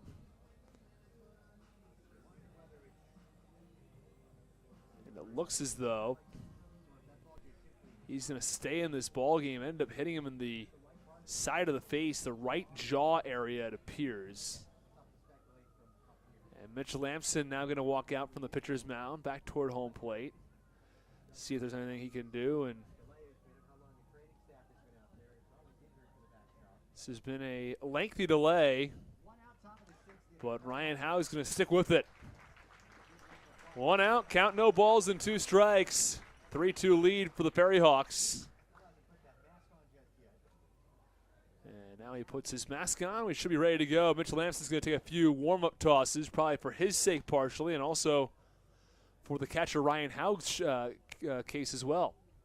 Make sure they're both able to track each pitch, and he doesn't have too much discomfort on the right side of his face. He's still touching it with his right hand. Count, no balls and 2 strikes on the righty. Nobody on. And Mitchell Lamson. 0-2 pitch, low and away. Count, 1 ball and 2 strikes. Lamson's gone 5 1/3.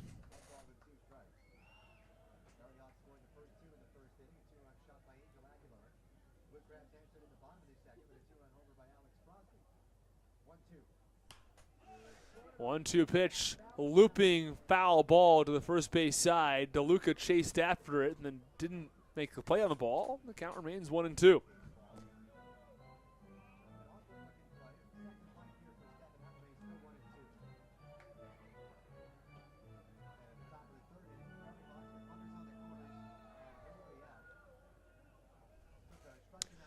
Runners on first and second with 1 out. Here's the pitch. High pop-up, foul territory, first base side, going to get into the seats.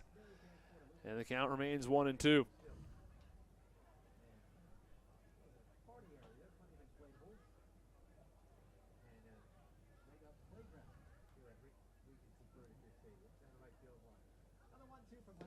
One-two pitch. That's a little low and away. Count 2-2. So I believe it's Peter Worrell who is out in right field on that, over by the the third base line, over in left field, I should say, right by the Blue Crabs bullpen. He says he was hoping he wouldn't catch that foul ball by Haug on camera. 2-2 is a little low and in. Count 3-2. And he says, yes, my son has a souvenir. When you try to get out of the way of the ball hunts you down. He says it was a glancing shot. And he says he hopes Ryan is okay. 3-2. High pop-up, first base side. He's going to get into the seats. Well, we are all glad that Peter is okay. He tried to get out of the way of the ball on that third base side as the ball popped up. Ended up hitting him in the back. But he's got a baseball to take home.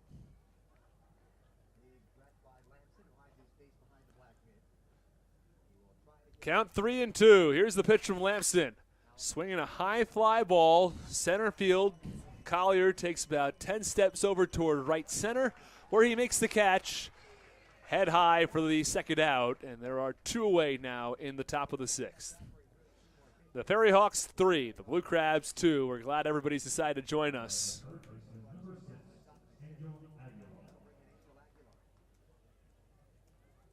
We're going to have the answer to our trivia question. It was Matt Kilroy, 513 strikeouts. So we do have one correct answer from Steve Hull, who was correct in saying 513 strikeouts in 1886. Unbelievable. He also threw 586 innings that year. First pitch to Aguilar, swung on and fouled back, count 0-1. I sincerely hope that Stephen Hall knew that, because that is incredible. Usually we like to take guesses for maybe a pitcher or a number of strikeouts. We get pretty close, but if you knew it all, you knew that Matt Kilroy held that record. It's an impressive one. Count 1 ball and 1 strike on Aguilar. Called strike on the outer edge, count 1-2.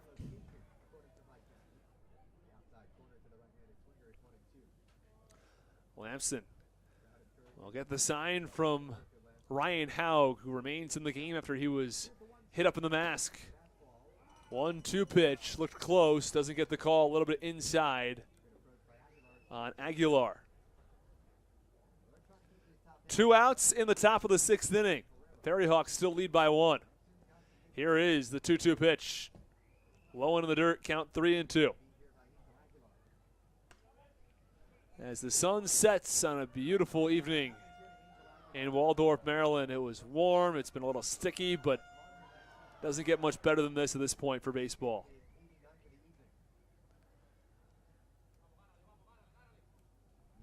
The 3-2 pitch, a little bit inside. It's the first time Lamson's issued a walk today. And there's a runner on first base, a long walk as well. The pitch count continues to rise on Lamson. He's pitched 90 pitches now. I don't think that by any means this would preclude him from coming out for the 7th inning. Allowed 2 runs in the first, 1 in the 3rd. And now here in the 6th, he set down the first 2 batters, but has allowed a walk to Angel Aguilar. Here is Dilson Herrera, who's had a very tough start to the season. First pitch is away for ball 1. And the count 1-0. Hitting 100 on the year, an OPS of 350.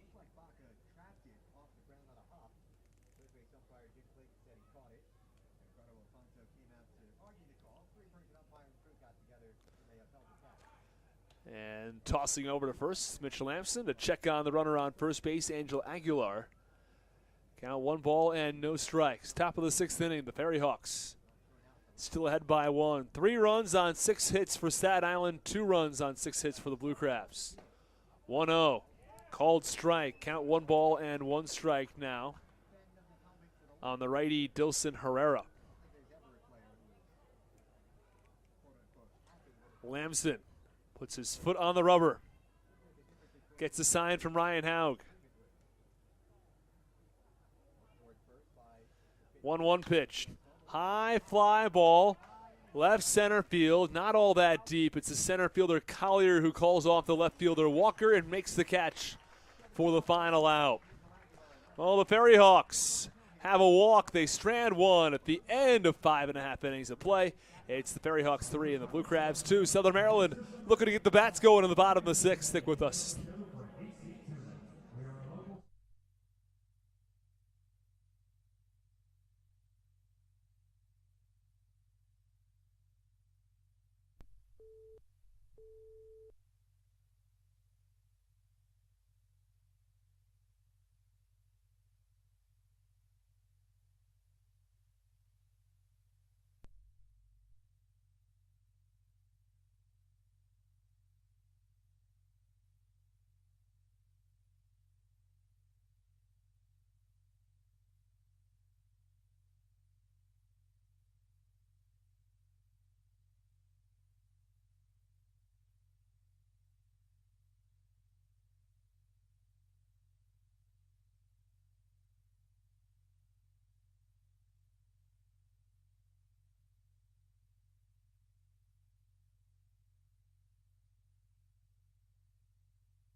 Oh, we are back in the bottom of the 6th inning. We go 2, 3, and 4 in the Blue Crabs order. Wolanski followed by Walker and the cleanup hitter David Harris. 3-2 FerryHawks. Matt Solter back out for his 6th inning of work. First pitch called strike, count 0-1. Lamson's gone 92 pitches, 61 strikes. For Solter, 70 pitches, 42 strikes. 0-1, a little bit in. Count 1 ball and 1 strike now on Michael Wolanski. Wolanski hitting .275 overall this season, but hitting .335 with the Blue Crabs. 1-1, tap foul behind home plate. Count 1 ball and 2 strikes now on Wolanski. Solter doesn't throw all that hard. Fastball in the upper 80s. He's got a changeup in the low 80s with a slider. Here is the 1-2 pitch. Two-hopper over towards second base. Fielded by Betancourt. Sidearm toss to first is in time to get Wolanski, who was racing down the line. And there is one away. Well, the Blue Crabs had the first 2 runners on in the 5th. Back-to-back singles. They couldn't drive him in. Baca popped up the bunt, and Braxton Lee grounded into a double play.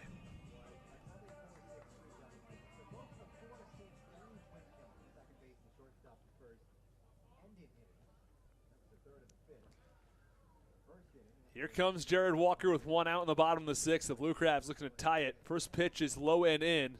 The count 1 ball and no strikes on the lefty who hit his 10th home run of the season in Sunday's game as part of a 15-5 win. Walker ripped a ball down the right field line out of the ballpark, actually under the street. And the 1-0 pitch is away. Count 2 balls and no strikes. Harris on deck.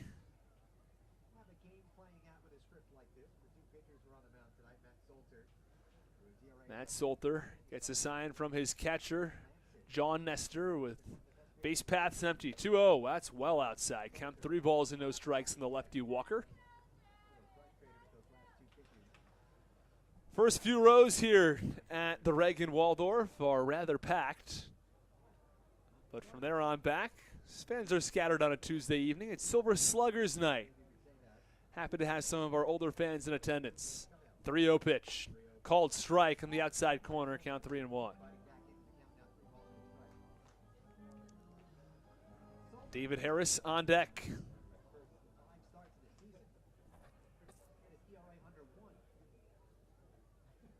Here's the pitch, 3-1 is away, it's ball 4.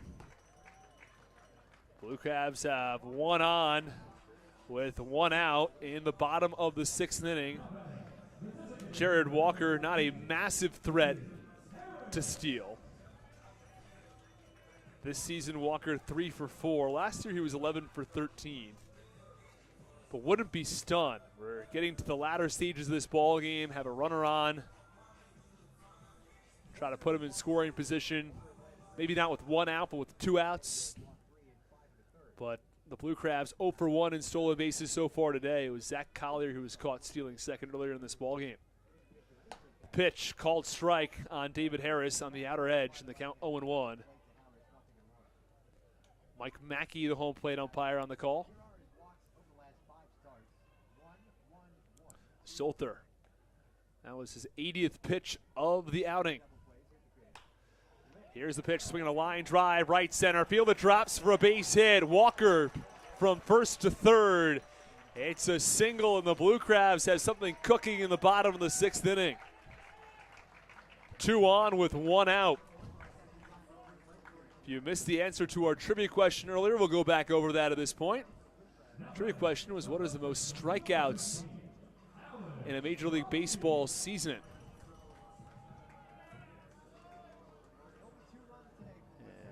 And the answer was Matt Kilroy back in 1886, had 513 strikeouts in a season.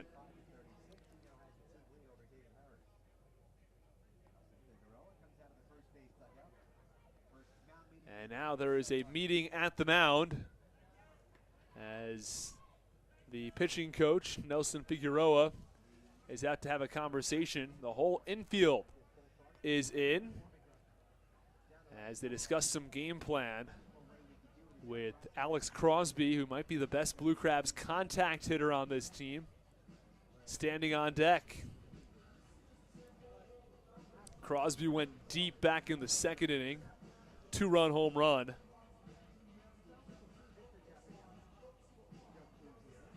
As it's Matt Solter who will step back on the rubber. Runners on first and third, one out. 3-2 FerryHawks. The Blue Crabs trying to tie or take the lead here in the bottom of the sixth inning.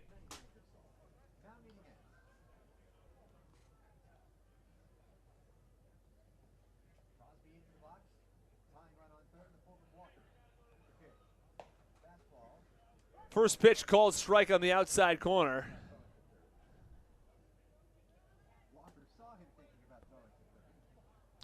Runner on first base, one out. Wouldn't be stunned to see someone like David Harris take off, but he's not run all that well.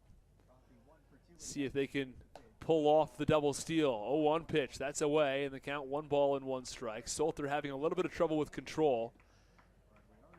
He walked the leadoff, or he walked Jared Walker on just 5 pitches. 1-1, that's in. Count 2 balls and 1 strike. And Solter now risks walking the bases loaded. He's fallen behind the count, 2-1. Walker from third, Harris from first. 1 out in the bottom of the 6th inning. Walker walked with 1 out. Harris followed him with a single. This one chopped over to the first base side, foul. And the count goes to 2 balls and 2 strikes now on the lefty Alex Crosby. It is 3-2 Staten Island.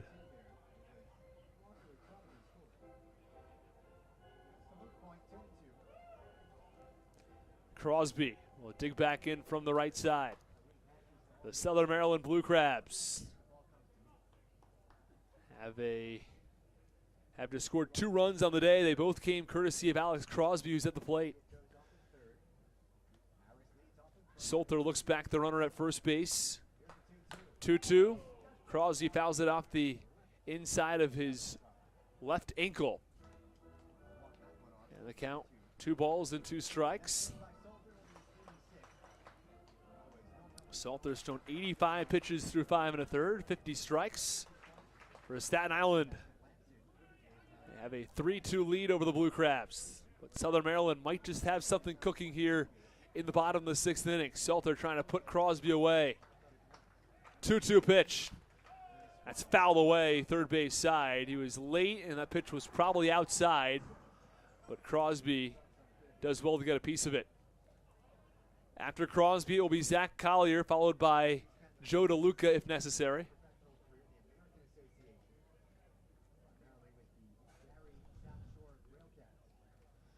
A little bit of action in the FerryHawks bullpen, but from this angle, we can't tell who it is yet. 2-2 pitch, line drive, right field. This one's going to drop for a base hit. Walker scores from third. Harris goes first to third. An RBI single from Alex Crosby, and the Blue Crabs are level at 3. 3 straight batters reach. A walk from Jared Walker, a single from David Harris, and an RBI single from Alex Crosby. And all of a sudden, this game is tied. You do have to wonder how much longer the leash is on Matt Solter, as Zach Collier steps in. And here comes Edgardo Alfonso. He makes the call to the bullpen. For Matt Solter, he goes 5 1/3. Throws 88 pitches, allows 3 runs. He's responsible for the 2 on base. The Blue Crabs and FerryHawks are level at 3. Staten Island makes the call to the bullpen. Don't go anywhere. You're listening to Blue Crabs Baseball on the Hometown Real Estate Broadcast Network.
new pitcher on the mound for the FerryHawks as Jose Velez comes in to replace the starter Matt Solter in a 3-3 ball game. 1 out in the bottom of the 6th.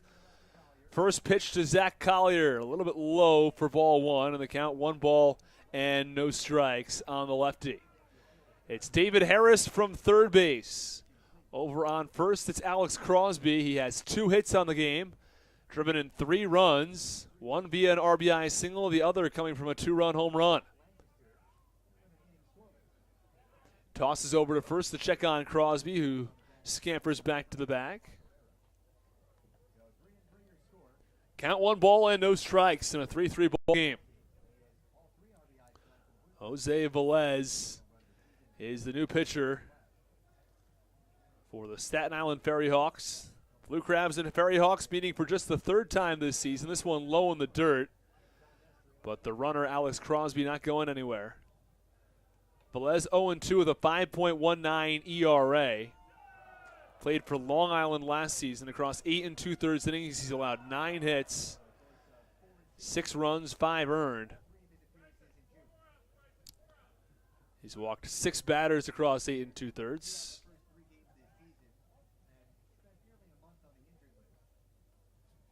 Velez gets a sign from his catcher Nestor. Here's the pitch. Called strike on the outside corner. Collier can't believe it. The count 2 balls and 1 strike. Last time out, it was a clean 1-2-3 inning from Matt Solter.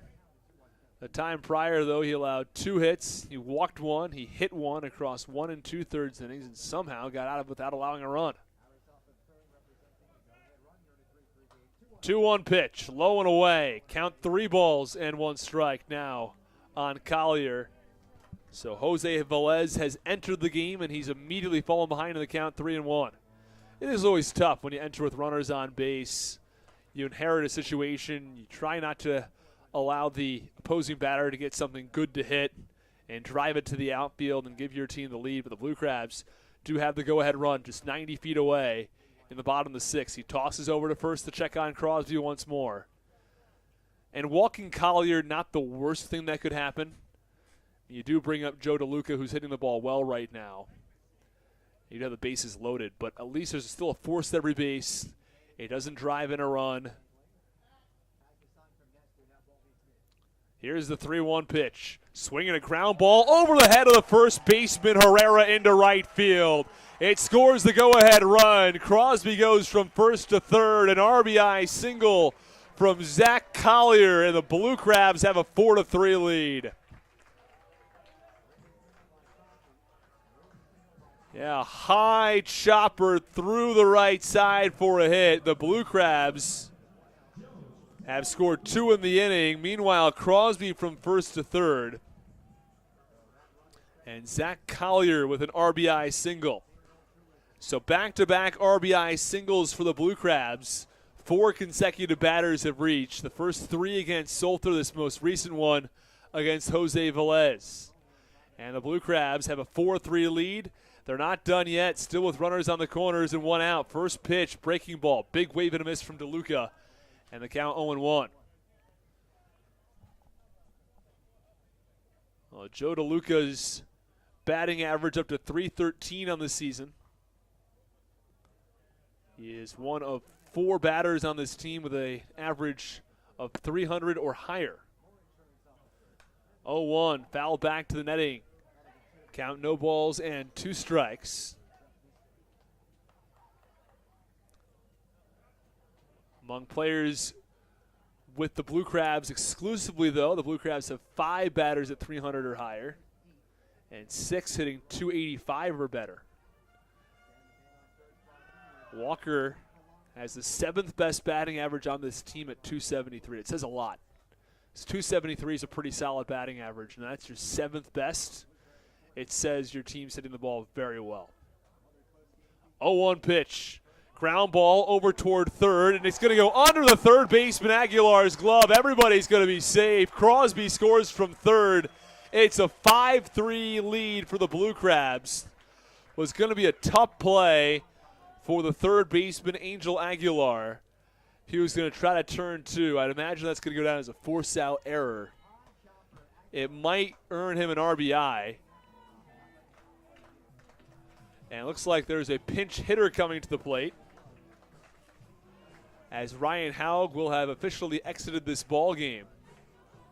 And Raul Shah is going to come to the plate. Remember, Haug was hit up high in the mask. And he remained in the ball game to end the top of the 6th, but it's Raul Shah who's going to step in. It's going to be interesting to see what kind of moves the Blue Crabs make from here. I'd imagine Jared Walker will go from left field to first base, DeLuca from first base to catcher. They might make a defensive change and put in Jack Sundberger, Matt Hibbert in left. First pitch swinging to Haug, line drive, right field. It's right at the right fielder, Bautista, unable to advance the runners. So runners on first and second still.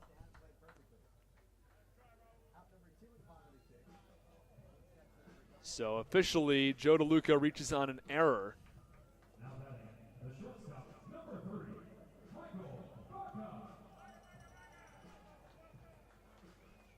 But still, first and second, a 5-3 lead for the Blue Crabs.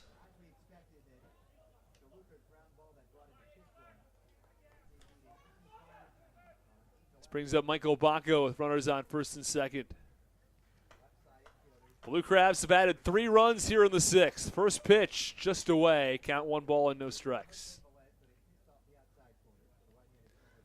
Bottom of the 6th inning, the Blue Crabs have a 5-3 edge over the FerryHawks. If anyone else would like a shout out, we'll get to those in the top of the 7th.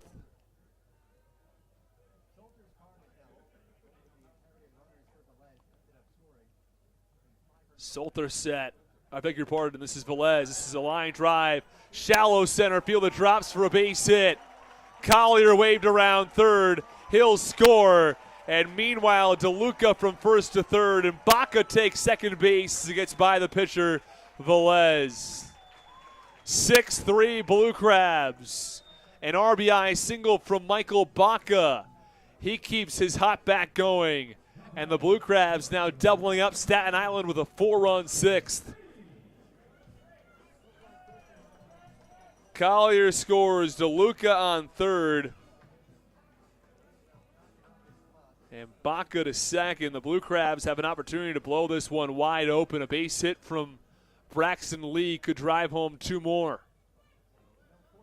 Already have a comfortable 3-run lead. I would not be surprised to see Mitch Lamson go very deep in today's ball game. 1-0 pitch on the inside corner to Lee. And the count, no balls and 1 strike on the lefty. Braxton Lee 1 for 2. He singled, also laid down a sacrifice bunt. Will be followed by Michael Wolanski if necessary. 6-3 Blue Crabs, 2 on with 2 out. 0-1 pitch is up and in. Count 1 ball and 1 strike.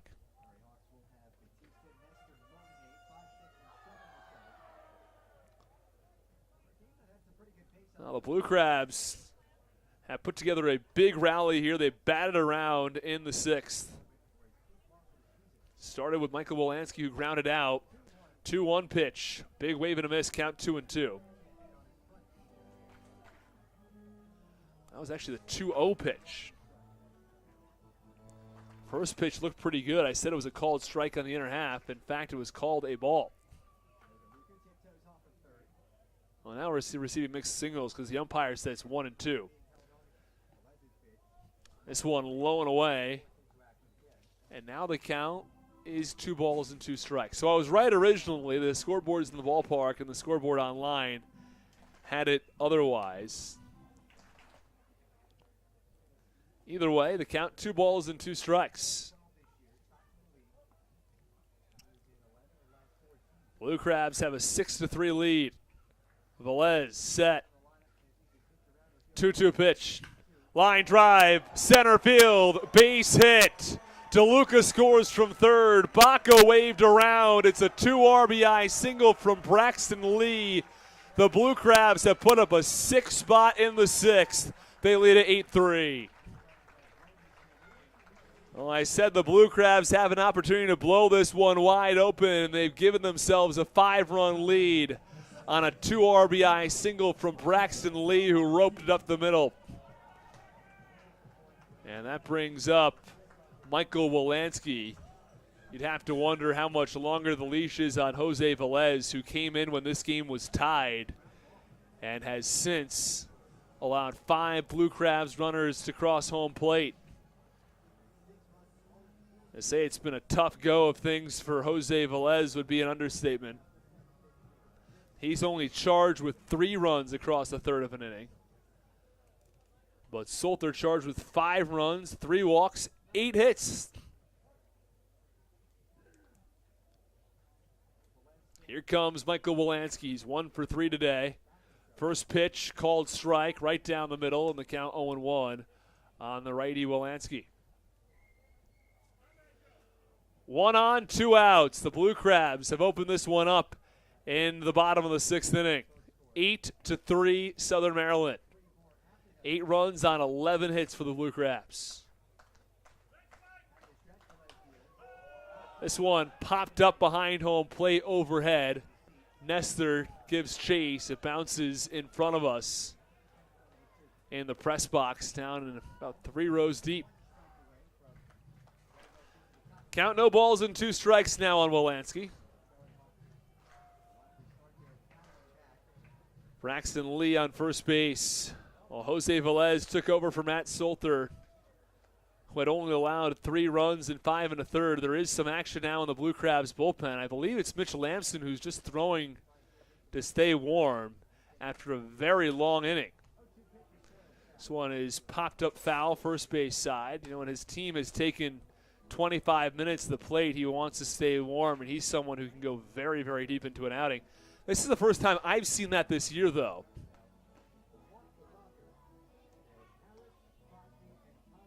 The Blue Crabs have an 8-3 edge. Bradley Roney walks out to the bullpen from the dugout. 0-2, runner on first base. And Velez tosses over to check on the runner on first base. That's Braxton Lee, the 10th batter to come to the plate here in the 6th.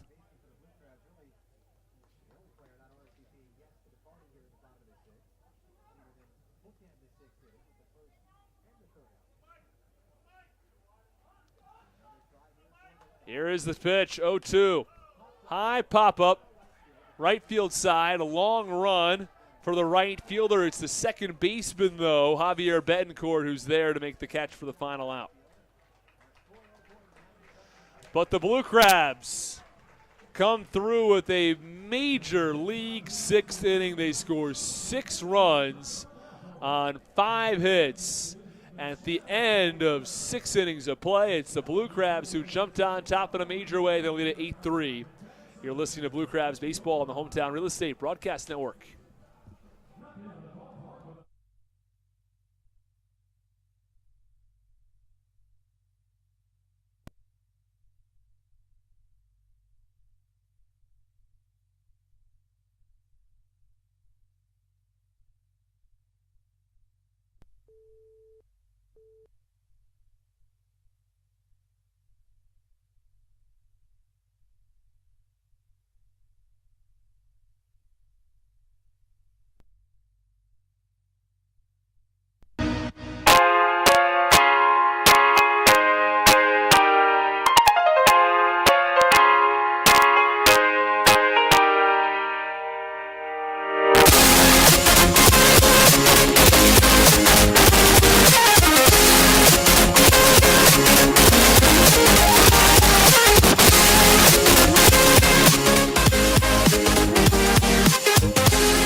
go.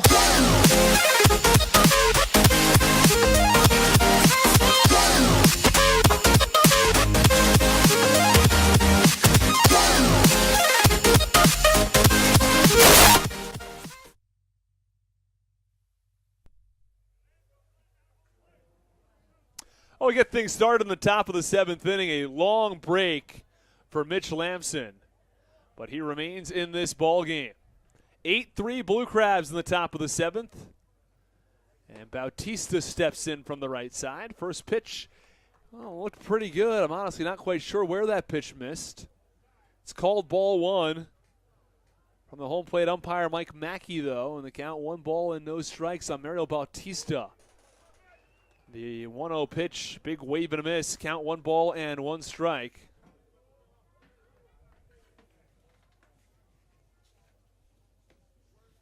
One ball and 1 strike with nobody out for Bautista. Fastball, big wave and a miss. Count 0-2, count 1-2.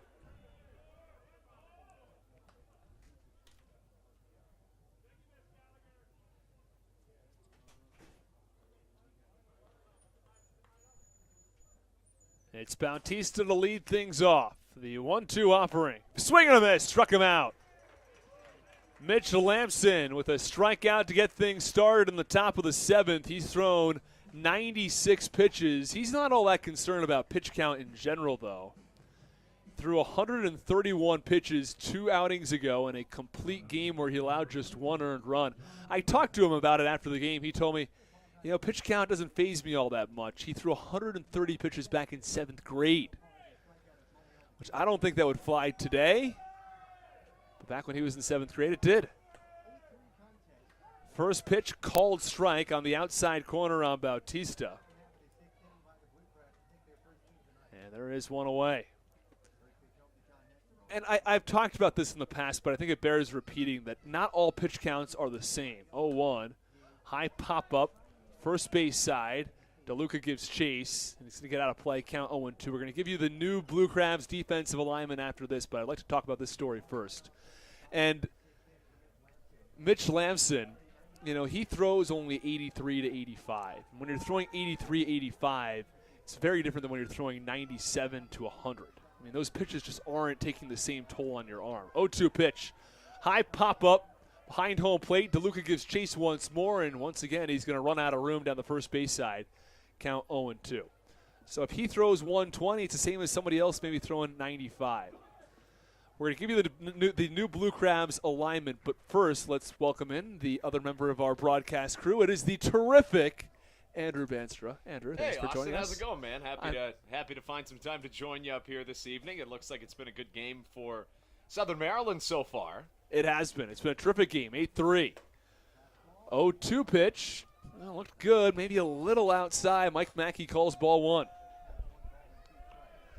It's an interesting point you bring up about the pitch count for Jacob deGrom as compared to Mitch Lamson. It's a really good point you bring up. You got to wonder if there's ever been any studies done on that. Yeah, I'd have to think so. 1-2's popped up in the infield and foul ground. DeLuca moves over, and he makes the catch. And the count, or not count, they're now just 2 away in the top of the 7th. A pop out from John Nestor. And another really interesting thing that's happening right now with arms and pitch count and that whole conversation is the phenomenon of young guys getting Tommy John in high school, and then by the time they're in college, they're throwing harder than anybody else their age. A couple of guys in college right now are hitting 105 that had Tommy John a couple years ago, and they're just in college. First pitch away to Joseph Monch. You make a good point. I'm not someone who generally loves guys getting Tommy John young. I mean, it's quite a significant surgery on your arm. 1-0 pitch, high pop-up to the right side. It's Michael Wolanski who drifts over onto the outfield grass and makes the catch for the final out. We'll have more on this when we come back. For the meantime, it's time for the 7th inning stretch. The Blue Crabs still lead this one by 5, 8-3. Don't go anywhere. You're listening to Blue Crabs Baseball on the Hometown Real Estate Broadcast Network.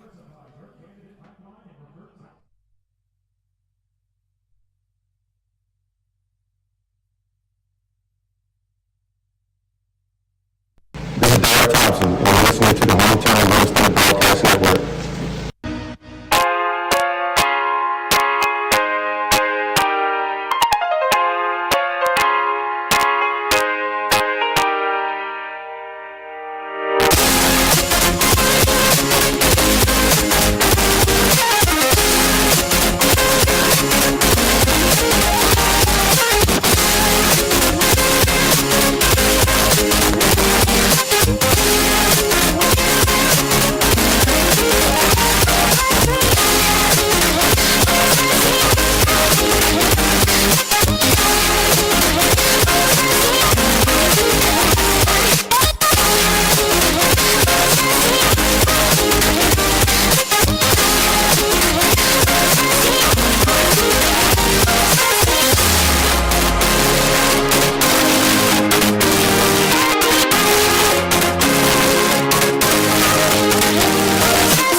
We're back in the bottom of the 7th inning. 8-3 Blue Crabs as the Blue Crabs send 3, 4, and 5 to the plate. First pitch to Jared Walker, the lefty, is up and in. The count 1 ball and no strikes. Well, we told fans that we were going to talk a little more about pitchers and the effect the pitch count has on them here in the bottom of the 7th, so we might as well get there. Andrew, one thing that I've been hearing from a lot of people around the sport of baseball is that the teams in the MLB are going beyond analytics now and looking into what doctors are saying about the way that things affect the pitcher's arm. This one, line drive right at the right fielder, a screamer off the bat of Walker, but it's caught by Mario Bautista about shoulder high, and there's one away. But back to that last point, that they're investing in doctors and physiologists who can understand the different effects that pitch counts and pitch speed has on the pitcher's arm. So I'd imagine there are different studies going on about this right now in the big leagues. Yeah, it's so interesting, though, and you got to imagine that as much research as they do, they just keep coming back to the fact that every human is different, right? Yeah. Jacob deGrom and Mitch Lampson have very different pitch deliveries. They're going to see tons of different types of stress in different areas in their arms. So you got to wonder if you can really... This one, line drive, deep left field. That ball's off the Educational Systems Federal Credit Union sign on the mini monster from David Harris, who rips a double off the wall. And the Blue Crabs have a runner on second base with 1 out in the bottom of the 7th. You got to wonder if you can really accurately say, okay, this is the formula to stay safe. I think you can have some general parameters, but oftentimes, especially when somebody's elite when they're young, they're going to put a lot of stress on that arm. And then who becomes the best candidates to be your best future MLB pitchers? Because it's probably not going to be the guys that are wearing out their arm since they're kids. Sometimes it's guys like Jacob deGrom that are a shortstop in college and end up being a pitcher. So it's sometimes I just think things just sort themselves out. And, if you try to put too much of a formula to it, it just makes things overcomplicated. You might be right. First pitch is upstairs on the 5-hitter, Alex Crosby, who has broken out in a major way. You just can't say enough good things about Alex Crosby, Andrew. The guy is just so consistent as a contact hitter at the plate. It's really unbelievable. We saw it day in and day out last year. Multiple double-digit hit streaks from Alex Crosby last year, and he brings it right back this year. He told us earlier this year, Austin, that that's something he really takes pride in, trying to bring it every day. And for me, that's really what separates the good from the great. The good is going to give you flashes of incredible and then also have streaks where they're really not doing so hot. Somebody that can contribute to a win every single day is somebody I want on my team. A 1-0 was low. The 1-1 pitch right down the plate. Count 2 balls and 1 strike now. And it's so true. The consistency. You talked about 2 double-digit hit streaks last year. He's got 1 this year, and he's got hits in 3 straight coming in. It's now 4 in a row after a pair of hits, including a 2-run shot earlier in this one. Harris leads off of second base with 1 out. The Blue Crabs ahead by 5. Line drive. It's right to the second baseman, Betancourt, who tosses to the shortstop, Reyes. It's not in time to double off Harris. There are 2 away. Well, Alex Crosby was our Spectra Credit Union player you can bank on from this last series at 438 over the last series. You mentioned it, just a guy that's breaking out right now. A guy who's breaking out. He's been breaking out all season, though. And he's sort of starting to hit the long ball a little more. 2 home runs in the last 2 series, including 1 tonight. And we've seen the strong power. We've seen the gap-to-gap ability, the extra base hits, but they're just coming more in bunches now.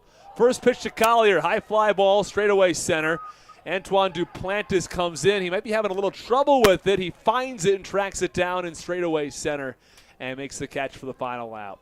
The Blue Crabs have 1 hit. They strand 1. They score none at the end of 7. It's 8-3 Blue Crabs. We go to the top of the 8th. Stick with us.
Well, the first pitch misses low from Mitch Lampson to get things started in the top of the 8th inning. 8-3 Blue Crabs, and the count 1 ball and no strikes on Javier Betancourt, the second baseman for Staten Island. 1-0 offering. And the count 2 balls and no strikes. You know, we talk about pitch count all day, but, you know, you mentioned it earlier. It doesn't appear to affect Lampson really at all, and it's interesting. You really don't see that a whole lot at any level. So to watch Lampson really approaching right now like he did in the first inning, it's pretty unbelievable. It is. 2-0 pitch is on the inside corner. Count 2 balls and 1 strike. That was the 106th pitch delivered from Mitch Lampson. You don't see that from other guys across the MLB and across even independent ball as the 2-1 pitch is away. Count 3-1. And you do have to wonder how long the leash is in a situation like this. You have quite a large lead here, 5 runs, but he's already thrown 100 pitches. 3-1 pitch, foul tip, back behind home plate, and the count 3 balls and 2 strikes. You know, in many ways, it seems like Stan Clyburn approaches Mitch Lampson kind of like he did Darryl Thompson the last 2 years, and we haven't seen as much of that from Stan this year, but it was essentially there was no leash. Just go out there until the cookie starts crumbling and then figure it out. 3-2, line drive, shallow left field. Sundberg trots in a few steps and makes the catch for the first out. There's 1 away in the top of the 8th inning. Let's bring you back around the Blue Crabs defensively after they made some changes with Haug's exit and Raul Shah pinch hitting. So it's Sundberg in left, Collier in center, and Lee in right. From third to first, Alex Crosby at third. It still is Baca at second and Baca at short, Wolanski at second. Over at first base, it's Jared Walker who's moved from left to first. And from first to catcher, it's Joe DeLuca who's doing the catching now for Mitch Lampson. First pitch, breaking ball in there for strike 1. On the 9-hitter Alfredo Reyes. The 0-1 pitch is a little bit low and away, and the count 1 ball and 1 strike. It's been good to see guys like Jared Walker be able to move around the diamond along with Joe DeLuca. 1-1 pitch, line drive right at Sundberg in left field. He dives. It's actually going to be over his head. One hops the wall and the sports clip sign on the mini monster. Quickly throws it in, and it holds Alfredo Reyes to a long single. That's surprising. Yeah, I think he could have gotten a second. Especially out of a shortstop, a guy in your 9-hole, you want him to have better speed. You kind of expect him in a game like this to get into scoring position. You do, and maybe you take a bit of a risk here when you're down by 5 runs, and you don't want to run yourself into any outs. But at the same time, if you can get an extra run here in the 8th, maybe 2, it could help you moving down the road in the 9th. Well, it turns out to be just a single to left. Brings up the leadoff hitter, Antoine Duplantis. First pitch called strike. He wears the bright orange batting helmet. I kind of like it. Do you like the look? I do, but at the same time, it bothers me a little bit that not everybody's helmet is the same, if to be perfectly honest with you. That's just me. I'm not saying I don't like everybody showing off their own style, but it's just weird to look at a team with not all the same helmets. 1 pitch is inside, and the count 1 ball and 1 strike. I think he's the only guy who wears the bright orange helmet, I think he is, but there's some guys with a black helmet with an orange brim and some just a black helmet. Now, with that being said, it would be kind of cool in baseball if you could use your helmet as a way to express yourself, kind of how guys do with cleats, but since I don't think that's what's going on here, that's kind of my problem with it. 1-1. Chopper over toward first, fielded by Walker. Throw to second for 1. Back on to first. Mitch Lampson sprawls out. He can't make the catch. And I think that Antoine Duplantis would be safe either way. It's a fielder's choice. The Blue Crabs get the lead out. Alfredo Reyes at second. But they only get 1 as they try to turn 2. 2 outs in the top of the 8th now. Blue Crabs still ahead by 5. But back to your point there, I think you're exactly right. I think that you got to think that you're going to have some uniformity with the batting helmet. Well, Stan Clyburn has walked out to the mound. He points to the bullpen. Mitch Lampson's evening is over. 115 pitches. He goes 7 2/3 innings. Allows 3 runs. He is responsible for the runner on first base. as the Blue Crabs make that call to the bullpen. We'll break down the pitching change when we come back. You're listening to Blue Crabs Baseball on the Hometown Real Estate Broadcast Network.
Well, Dalton Geeky takes the mound in the top of the 8th inning with 2 outs. The first pitch is cut on and fouled back from Stephen Alameus. Well, Andrew, can you walk us through the stats from Dalton Geeky on the year? Yeah, Geeky this season has a 5.19 ERA to accompany a 1.93 whip.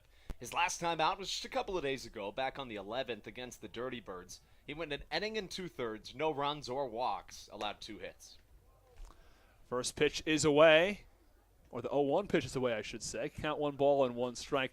There was a ball that had gotten out on the field from the bullpen. I can't quite tell. I believe it was Enders Brasino who's warming up there, and it got past whoever's doing the catching out there in the bullpen.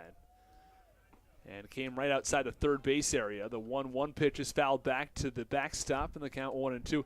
And it found itself right behind Alex Crosby at third base. And Bradley Roney was trying to sneak up and grab the ball. But they waited until the next pitch was thrown. They didn't stop play. It's a little surprised they didn't stop play, honestly. 1-2 pitch. Line drive, right field, down the line. It's tailing, and it is a foul ball. All the way into the corner down that right field side. That ball was probably hit 315 feet. Either way, count 1-2 on Stephen Alameus, the only player for Staten Island that's on their active roster with Major League Baseball experience. They had Julio Teheran, who's probably the most accomplished MLB pitcher, or one of the most accomplished to ever play in the Atlantic League. He, Matt Latos, K-Rod, there's a short list. It's true. Eric Gagne, I think you could put on that list. 1-2, line drive, right back up the middle. It's a base hit. Geeky was ahead in the count 1-2, but a single off the bat of Stephen Alameus. And there are runners on first and second with 2 outs. Angel Aguilar will come to the plate. There was a time when about half the players in the Atlantic League were MLB veterans. Right now you'll see about 2 to 5 or 6. Every once in a while you see a team with 8 to 10. Usually Long Island has closer to 10. And Wild this Health year, the Wild Health Genomes have quite a few, yeah. Most They're of their good. They're pitching playing staff. really well. They Have are. you They're seen playing this? good baseball. They've peaked over 500. First pitch called strike on the outside corner, and meanwhile, High Point is in free fall. They are. They're Lost dropping like a 9 rock. straight. They were 4 up, Austin. They get swept twice by Gastonia. Not only that, they were trying to tell us that they were better than we were. They had the best record in the league for a day, and then It's tough. let's just be honest, it's the Blue Crabs. Yeah, it's not close. 0-1 pitch low in the dirt. DeLuca blocks it, gathers the ball. You know what's been really interesting to see, though, is, at the start of the year, Gastonia and Southern Maryland both start 10-1. And, I think it's fair for everybody in the league to say, wow, they're doing great, but will it, sustain? Yeah. There were some question marks, but both Southern Maryland and Gastonia started well, and they've continued to play well, especially of late. Both are pretty comfortably in first place. High Point is 4 back of Gastonia.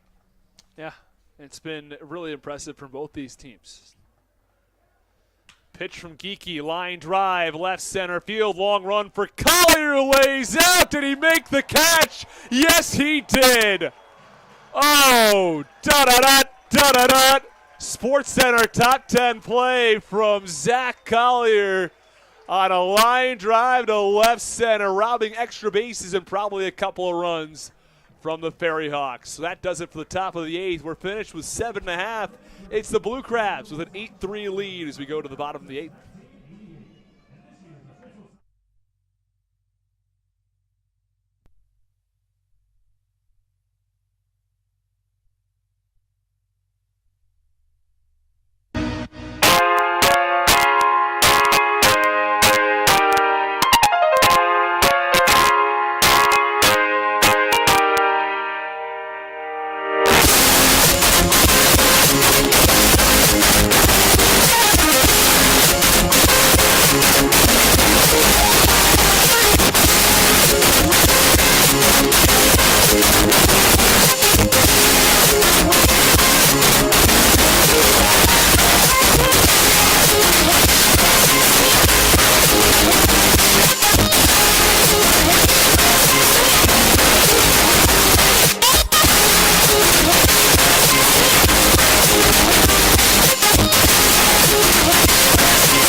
Oh, Blue Crabs have a healthy 5-run lead. They send Joe DeLuca to the plate to get things started in the bottom of the 8th inning.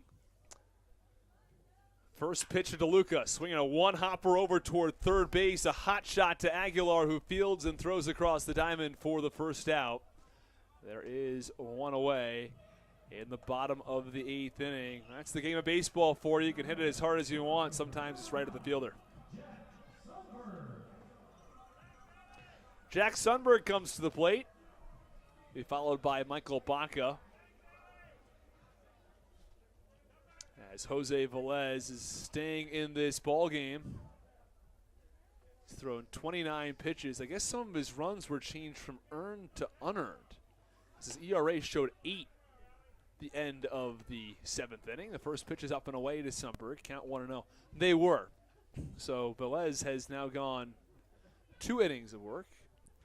4 hits, 3 runs. All of them now go down as unearned. Tomorrow's Bark in the Park night, Austin. You excited for that? I am. The 1-0 pitch is on the inside corner for a strike, count 1-1. We went through some of the great dog species for our trivia questions the last time we went through this. What was that one? The Oh, the Rhodesian Ridgeback? Yep, the Rhodesian Ridgeback. The Rhodesians. The Ridgebacks are a truly special breed of dog. Some would say just a special animal. It is. As that one is low and away. Count 2 balls and a strike on Sundberg. One of my favorite dogs are the African painted dogs. Yep. I mean, they are some of the most beautiful animals out there. They're vicious hunters, though. So you wouldn't take one as a pet, probably? They're not good to have as pets. I looked this up. The 2-1 is away. Count 3-1. People have tried? I think so. You had to get like exotic animal licenses for them, so I wouldn't go ahead and do it myself. But really cool dog, and I think that it's probably one of the most beautiful dogs out there. It evolved completely separate from the breeding process that other dogs went through. They're completely wild animals. 3-1 pitch. Looked a little low, but called strike 2 by the home plate umpire Mike Mackey. And the count 3-2.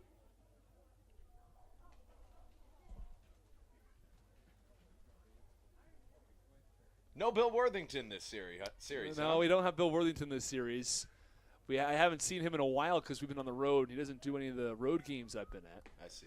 3-2 pitch. High chopper just past the pitcher, Velez. Tough play for the second baseman, Betancourt, who fires the first a little late. And Jack Sundberg has himself a base hit. That's why they say if you are a speedy runner, you never go through slumps. And that seems to be the case right there for Jack Sundberg, who just legged out an infield single. A valiant effort by Betancourt at second, though the barehanded try wasn't quite in time, and he did everything he possibly could to get Jack Sundberg. 1 on and 1 out in the bottom of the 8th. The Blue Crabs wouldn't mind an insurance run. There is more action in the Blue Crabs bullpen. We can't tell exactly who it is, although I believe it is Endris Brasino. That it is. First pitch is low and in. Count 1 ball and no strikes. Sometimes tough to tell from this angle exactly who's out there, but it is Endris Brasino. I would sort of doubt he comes in the bottom of the 9th inning in a 5-run game, but I guess it's not out of the question.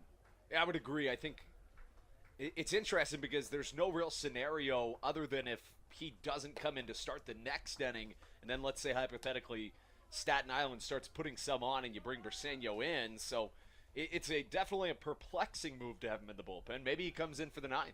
And the 1-0 pitch was upstairs. Count 2-0 now. Michael Baca, who's starting to swing the ball better, and maybe he does just start the 9th and go the whole way. 2-0 pitch. Called strike, and the count 2-1. Briseño was extremely dominant to start the year, did not have an earned run allowed until the end of May, and things have started to get a little trickier for him. He's allowed a couple of 2-run home runs now. His ERA at 1.3.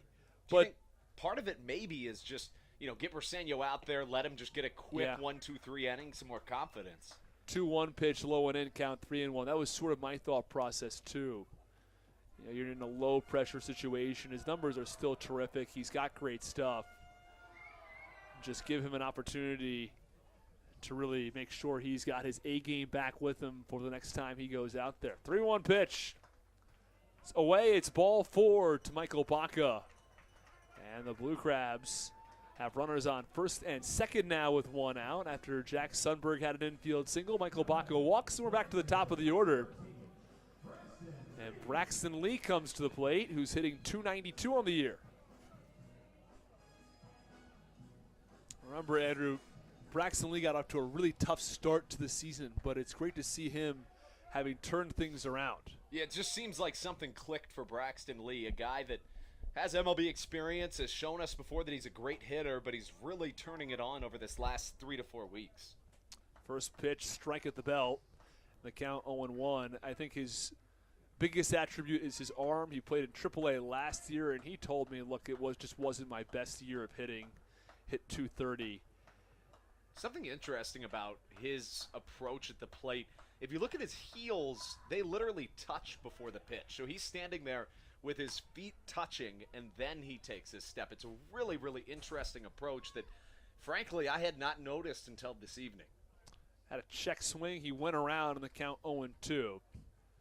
That is interesting. You know who his batting stance sort of reminds me of? Who's that? J.D. Drew. Okay. Stephen Drew, remember them? Yeah, I do. Very simple batting stances. Not much bend at the knee. Not much movement with the bat. The 0-2 pitch, that's low and away. Count 1-2. And for a lot of these guys, it's simply preference. Right. You know, there's not one that's better than the other. Unless your bat's going to be coming to the ball late because of your bat movement, or unless your step's going to be off balance because of, you know, the timing of it. It's a lot of it's about preference and feel. You know, it's interesting. If you look at the bulk of MLB hitters, if you freeze frame it, when they make contact, it's generally the exact same amongst most hitters. Now, some guys are going to be looking for a different launch angle, but for the most part, most guys are looking for that exact same launch angle. So for the vast majority, it's a very, very similar swing at the end, despite how different it might be at the start. Mm-hmm. This one topped over toward first base. It's fielded by Herrera. He'll step on the bag himself for the second out. I think he thought that was out number 3. He was trotting back toward his dugout, and then he was told, watch out, because Sundberg might be going home. He stayed at third base. The Blue Crabs have second and third with 2 outs. That's not the first time we've seen someone forget how many outs there were recently at the reg. Just back in the series against the Legends, one of the pitchers didn't know there were only 2 outs. It's a tough look. It happens to the best of us. I mean, you play this many games, you're bound to forget or, you know, get caught dazing once or twice. That's why no matter what level it is, there are always guys yelling out 1 out, 2 outs to remind everybody. First pitch is upstairs, count 1-0. What about the kids in Little League that always yell lefty when the left-handed hitter came up? What are your thoughts on that? I don't remember this, to be honest. No, I don't. Every time a lefty came up, it was lefty. As if that made a major difference for the Right. Little Well, Leaguers. now outfielders might shift a little bit, but in Little League, maybe. 1-0 pitch is low, count 2-0. I feel like you're more likely to be late than early in Little League. You're probably more likely to go the other way, honestly. That's true. Unless, you know, you hit like 6th grade and the kids are like halfway decent. Yeah. You know, the kids who go to the Little League World Series, they're maybe a little more likely to pull the ball. 0-2 is low and in. Count 3 balls and no strikes on Wolanski, who's 1 for 4 today. We were talking about this earlier on the broadcast, Andrew, but 7 of the Blue Crabs' 9 batters are hitting .290 or better with the Blue Crabs this season. It's unbelievable. Just the consistency. It's a word we've used a lot, but I think it bears repeating because of just how consistent they've been. 3-0, strike on the outside corner, count 3-1. I mean, when you win 34 of your first 46 games, consistency has to be the key. Finding ways to get it done night in and night out. I mean, sometimes you got to put up 6 in the 6th inning. Other times, you got to battle it out. Yeah, no, and this is one of those games where the Blue Crabs looked like they're going to have to battle it out, but have gotten all that run support. 3-1, that's upstairs, ball 4. Wolanski draws a walk, and the bases are juiced full of batters for Jared Walker, who comes to the plate with 2 outs in the bottom of the 8th inning. 8-3 Blue Crabs. It was the FerryHawks who struck first with 2 in the first. The 2-run shot from Angel Aguilar. The Blue Crabs got 2 in the bottom of the second on a 2-run home run from Alex Crosby. FerryHawks added 1 more on a double steal in the 3rd inning. The runner stealing second and the runner coming home. It was the 9-hitter Alfredo Reyes who scored the run. And the Blue Crabs were down 3-2 going into the bottom of the 6th. The end of the bottom of the 6th, they led 8-3, a 6-run inning. There is a meeting at the mound as Nelson Figueroa goes out to have a chat with Jose Velez, who's had an up-and-down evening. It's interesting that Velez was the first reliever, and here he is still out here in the 8th. But something else I wanted to bring up, I bet you probably did earlier in the broadcast, but this is a FerryHawks team, Austin, that's been playing a lot better baseball of late. Yeah, they have. They got off to a really tough start. Really tough. And they still are last in the North Division, but they've started to put together some wins. They're 14-31. They have won 4 of the last 6 games. Pitch is low and away on Jared Walker, count 1-0. And Velez, now that the base is loaded, and he's got a history of walks, although so far in today's ball game, he's only walked 2, but across 2 1/3 is not terrific. And he could now walk in a run if things start to get ugly. Ron Lord chants bases loaded. He does. Now, earlier in the game, he was making that chant, but there was only runners on first and second. So that was, you got to love Ron. You got to love Ron. But that was, I got a chuckle out of that. The 1-0 is a called strike on the outer half, count 1-1, but that is terrific. I think they thought great. Ray Ortega, the third base coach, it was like in a, I think they thought he was at third. That was the only thing I could possibly think of. What inning was this in? I think it was the second. 1-1 is fouled away. Back over to the third base side, count 1-2. You do have to love Ron. He runs the chants over here. He's our terrific on-field host. If you haven't had the opportunity to see Ron, you're thinking, should I come out to a Blue Crabs game? You should come out to a Blue Crabs game. You should. We've got 2 tomorrow. 2 for the price of 1. That's right. I was about to say it's single admission, right? It is. First game starts at 5 p.m. The second game begins 30 minutes after the conclusion of the first game. And the 1-2 pitch is low, and the count 2 balls and 2 strikes. 2 balls, 2 strikes, 2 outs. 3 on with the bottom of the 8th inning. The Blue Crabs have a 5-run edge. Jared Walker, 10 home runs on the year, 4th most in the Atlantic League. Kelly Dugan right now for the Barnstormers is, if the season ended today, he'd have the triple crown, leading in batting average, home runs, and RBIs. So I hadn't seen that he retook the lead for the most home runs. He did, 17.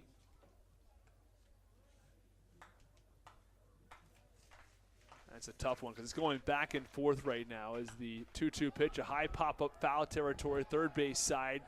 This one's going to get into the seats as well because Courtney Hawkins has 16 home runs for Lexington. They've been going back and forth, and sometimes we talk about this from time to time about guys getting picked up by affiliated teams or Mexico and their league. What does a player have to do when you hit 17 home runs and 360, and then Courtney Hawkins 16 home runs also at 360? What do you have to do to get picked up when you're doing that well? It's puzzling, honestly. And not to mention, a guy like Courtney Hawkins is a former first-round draft pick. I think he was picked like 13th overall by the White Sox. So, he's got all the tools. It really is bizarre. 2-2. Looked close. And Jose Velez can't believe it. Maybe it was a little inside, and it's called ball 3. What do you see there, Andrew?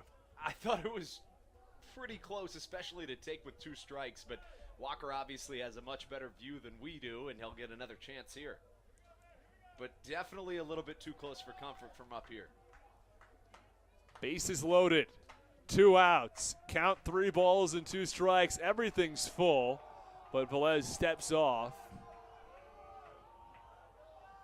Some people were saying it's a balk. I didn't see a balk there, did you? There are some people that think because a left-hander when they go to first, because they have to throw when they go to first. Some people think that when you spin you have to too. I think that might be the issue here. 3-2 pitch, fouled off. Third base side. That one hits one of the steps toward the concourse. That's to the outside gate, and it's going to get into the parking lot, I believe. I'm not sure if we got all the way down to the parking lot or not, and another kid's running down those steps to try to see if it's still there. Go home with a souvenir.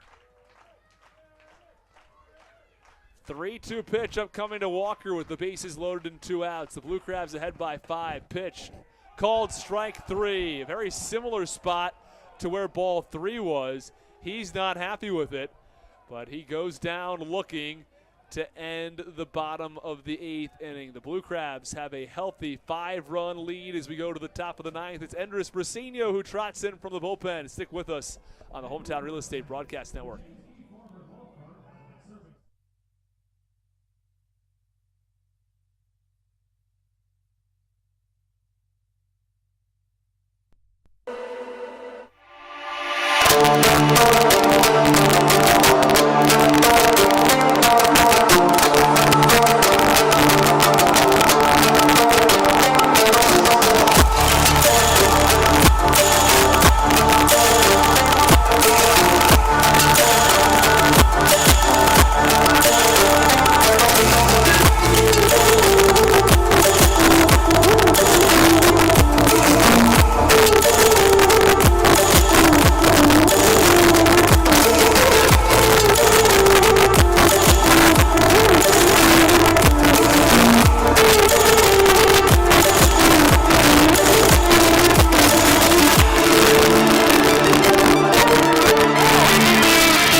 Austin Rooney, happy to have you back in the top of the ninth inning from the Reagan Waldorf.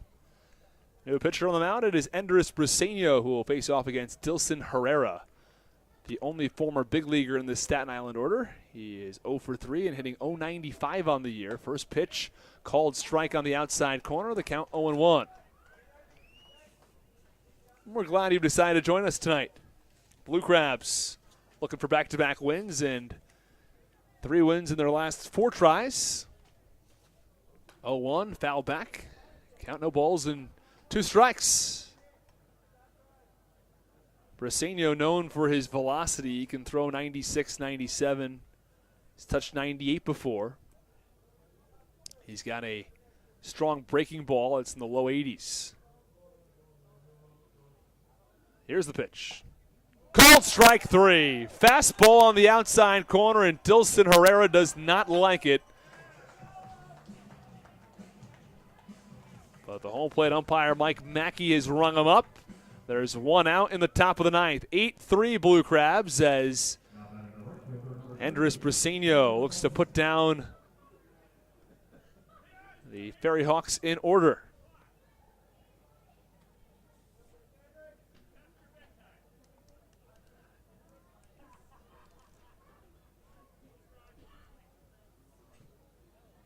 First pitch, that's a little away. Count 1 ball and no strikes. Dennis Moore says, didn't Lamson pitch a full game a week or 2 ago? He did 2 starts ago. He went a full 9. And Dennis Moore also welcome back Andrew. 1-0 pitch is swung on and grounded foul, third base side. Count 1 ball and 1 strike.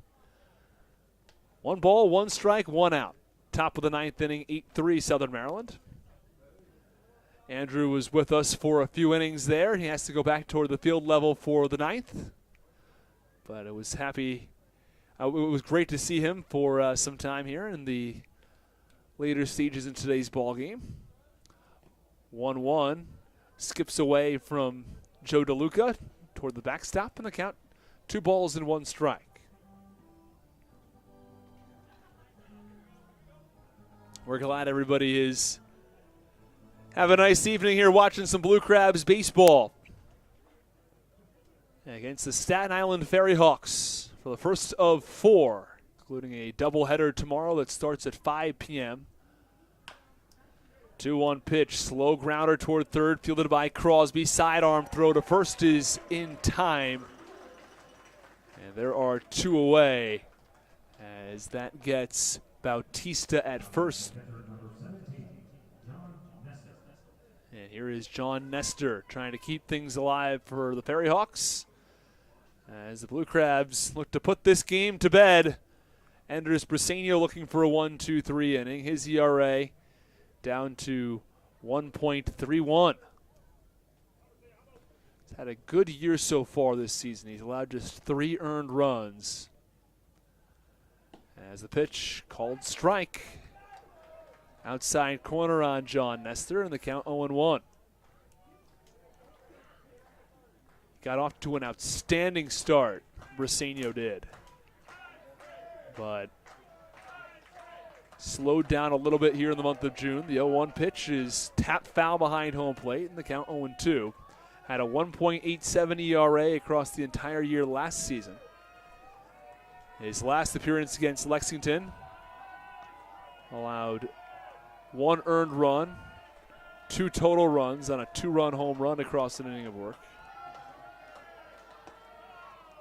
The 0-1 pitch is away, and the count 1 ball and 1 strike. 2 outs, top of the ninth inning. The Blue Crabs have a 5-run lead over the FerryHawks. Did not allow his first runs of the season until May 25th, but since then has allowed 5 runs across 6 innings, including 3 earned runs. 1-1 pitch, or 1-2, that's a called strike 3.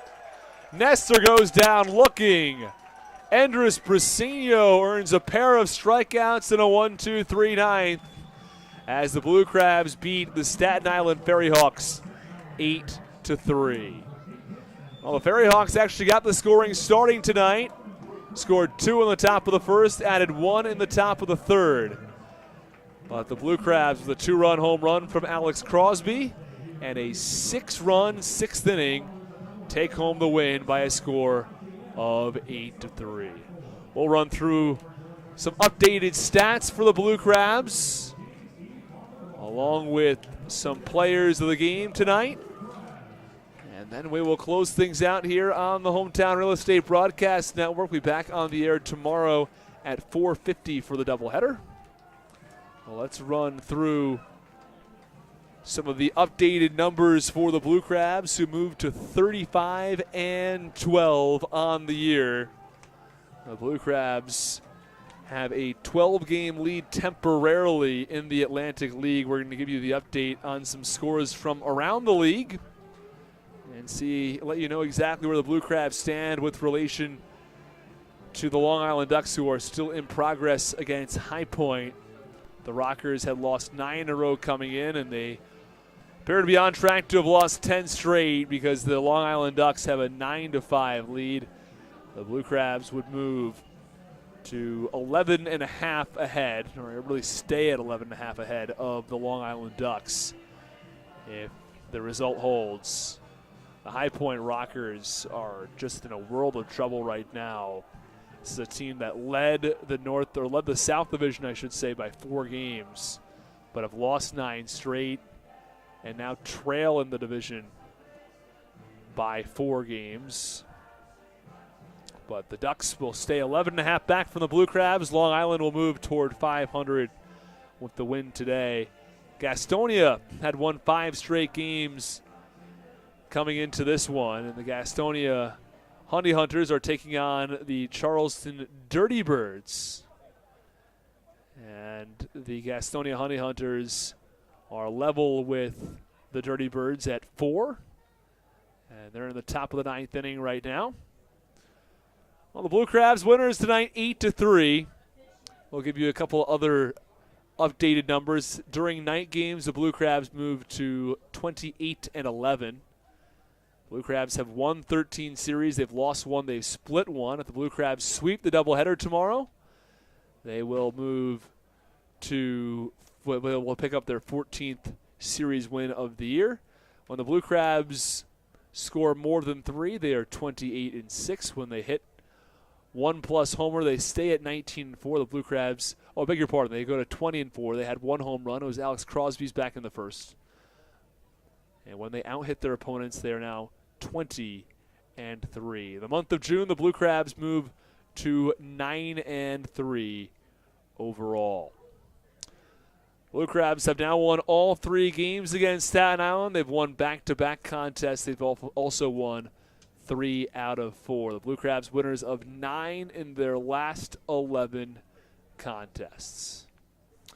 Let's take a look at some of the bigger performance for the Blue Crabs tonight as they take down the FerryHawks 8-3. The Southern Maryland Blue Crabs had multi-hit performances from 3 different players. Braxton Lee was 2 for 4. He also had 2 RBIs. David Harris was 2 for 3. Also walked and scored 2 runs. Alex Crosby, 2 for 4, had a 2-run home run and an RBI single. Michael Baca also 2 for 3 tonight, had an RBI and a run scored. Ryan Haug was 1 for 2. He exited the game early. Jack Sundberg 1 for 1 in today's ball game. The Blue Crabs take home another win. They win 8-3. They are 35-12 on the season, and they will play 2 games against the FerryHawks tomorrow. Game 1 starter will be Eddie Butler. Game 2 starter, Alex Marathu.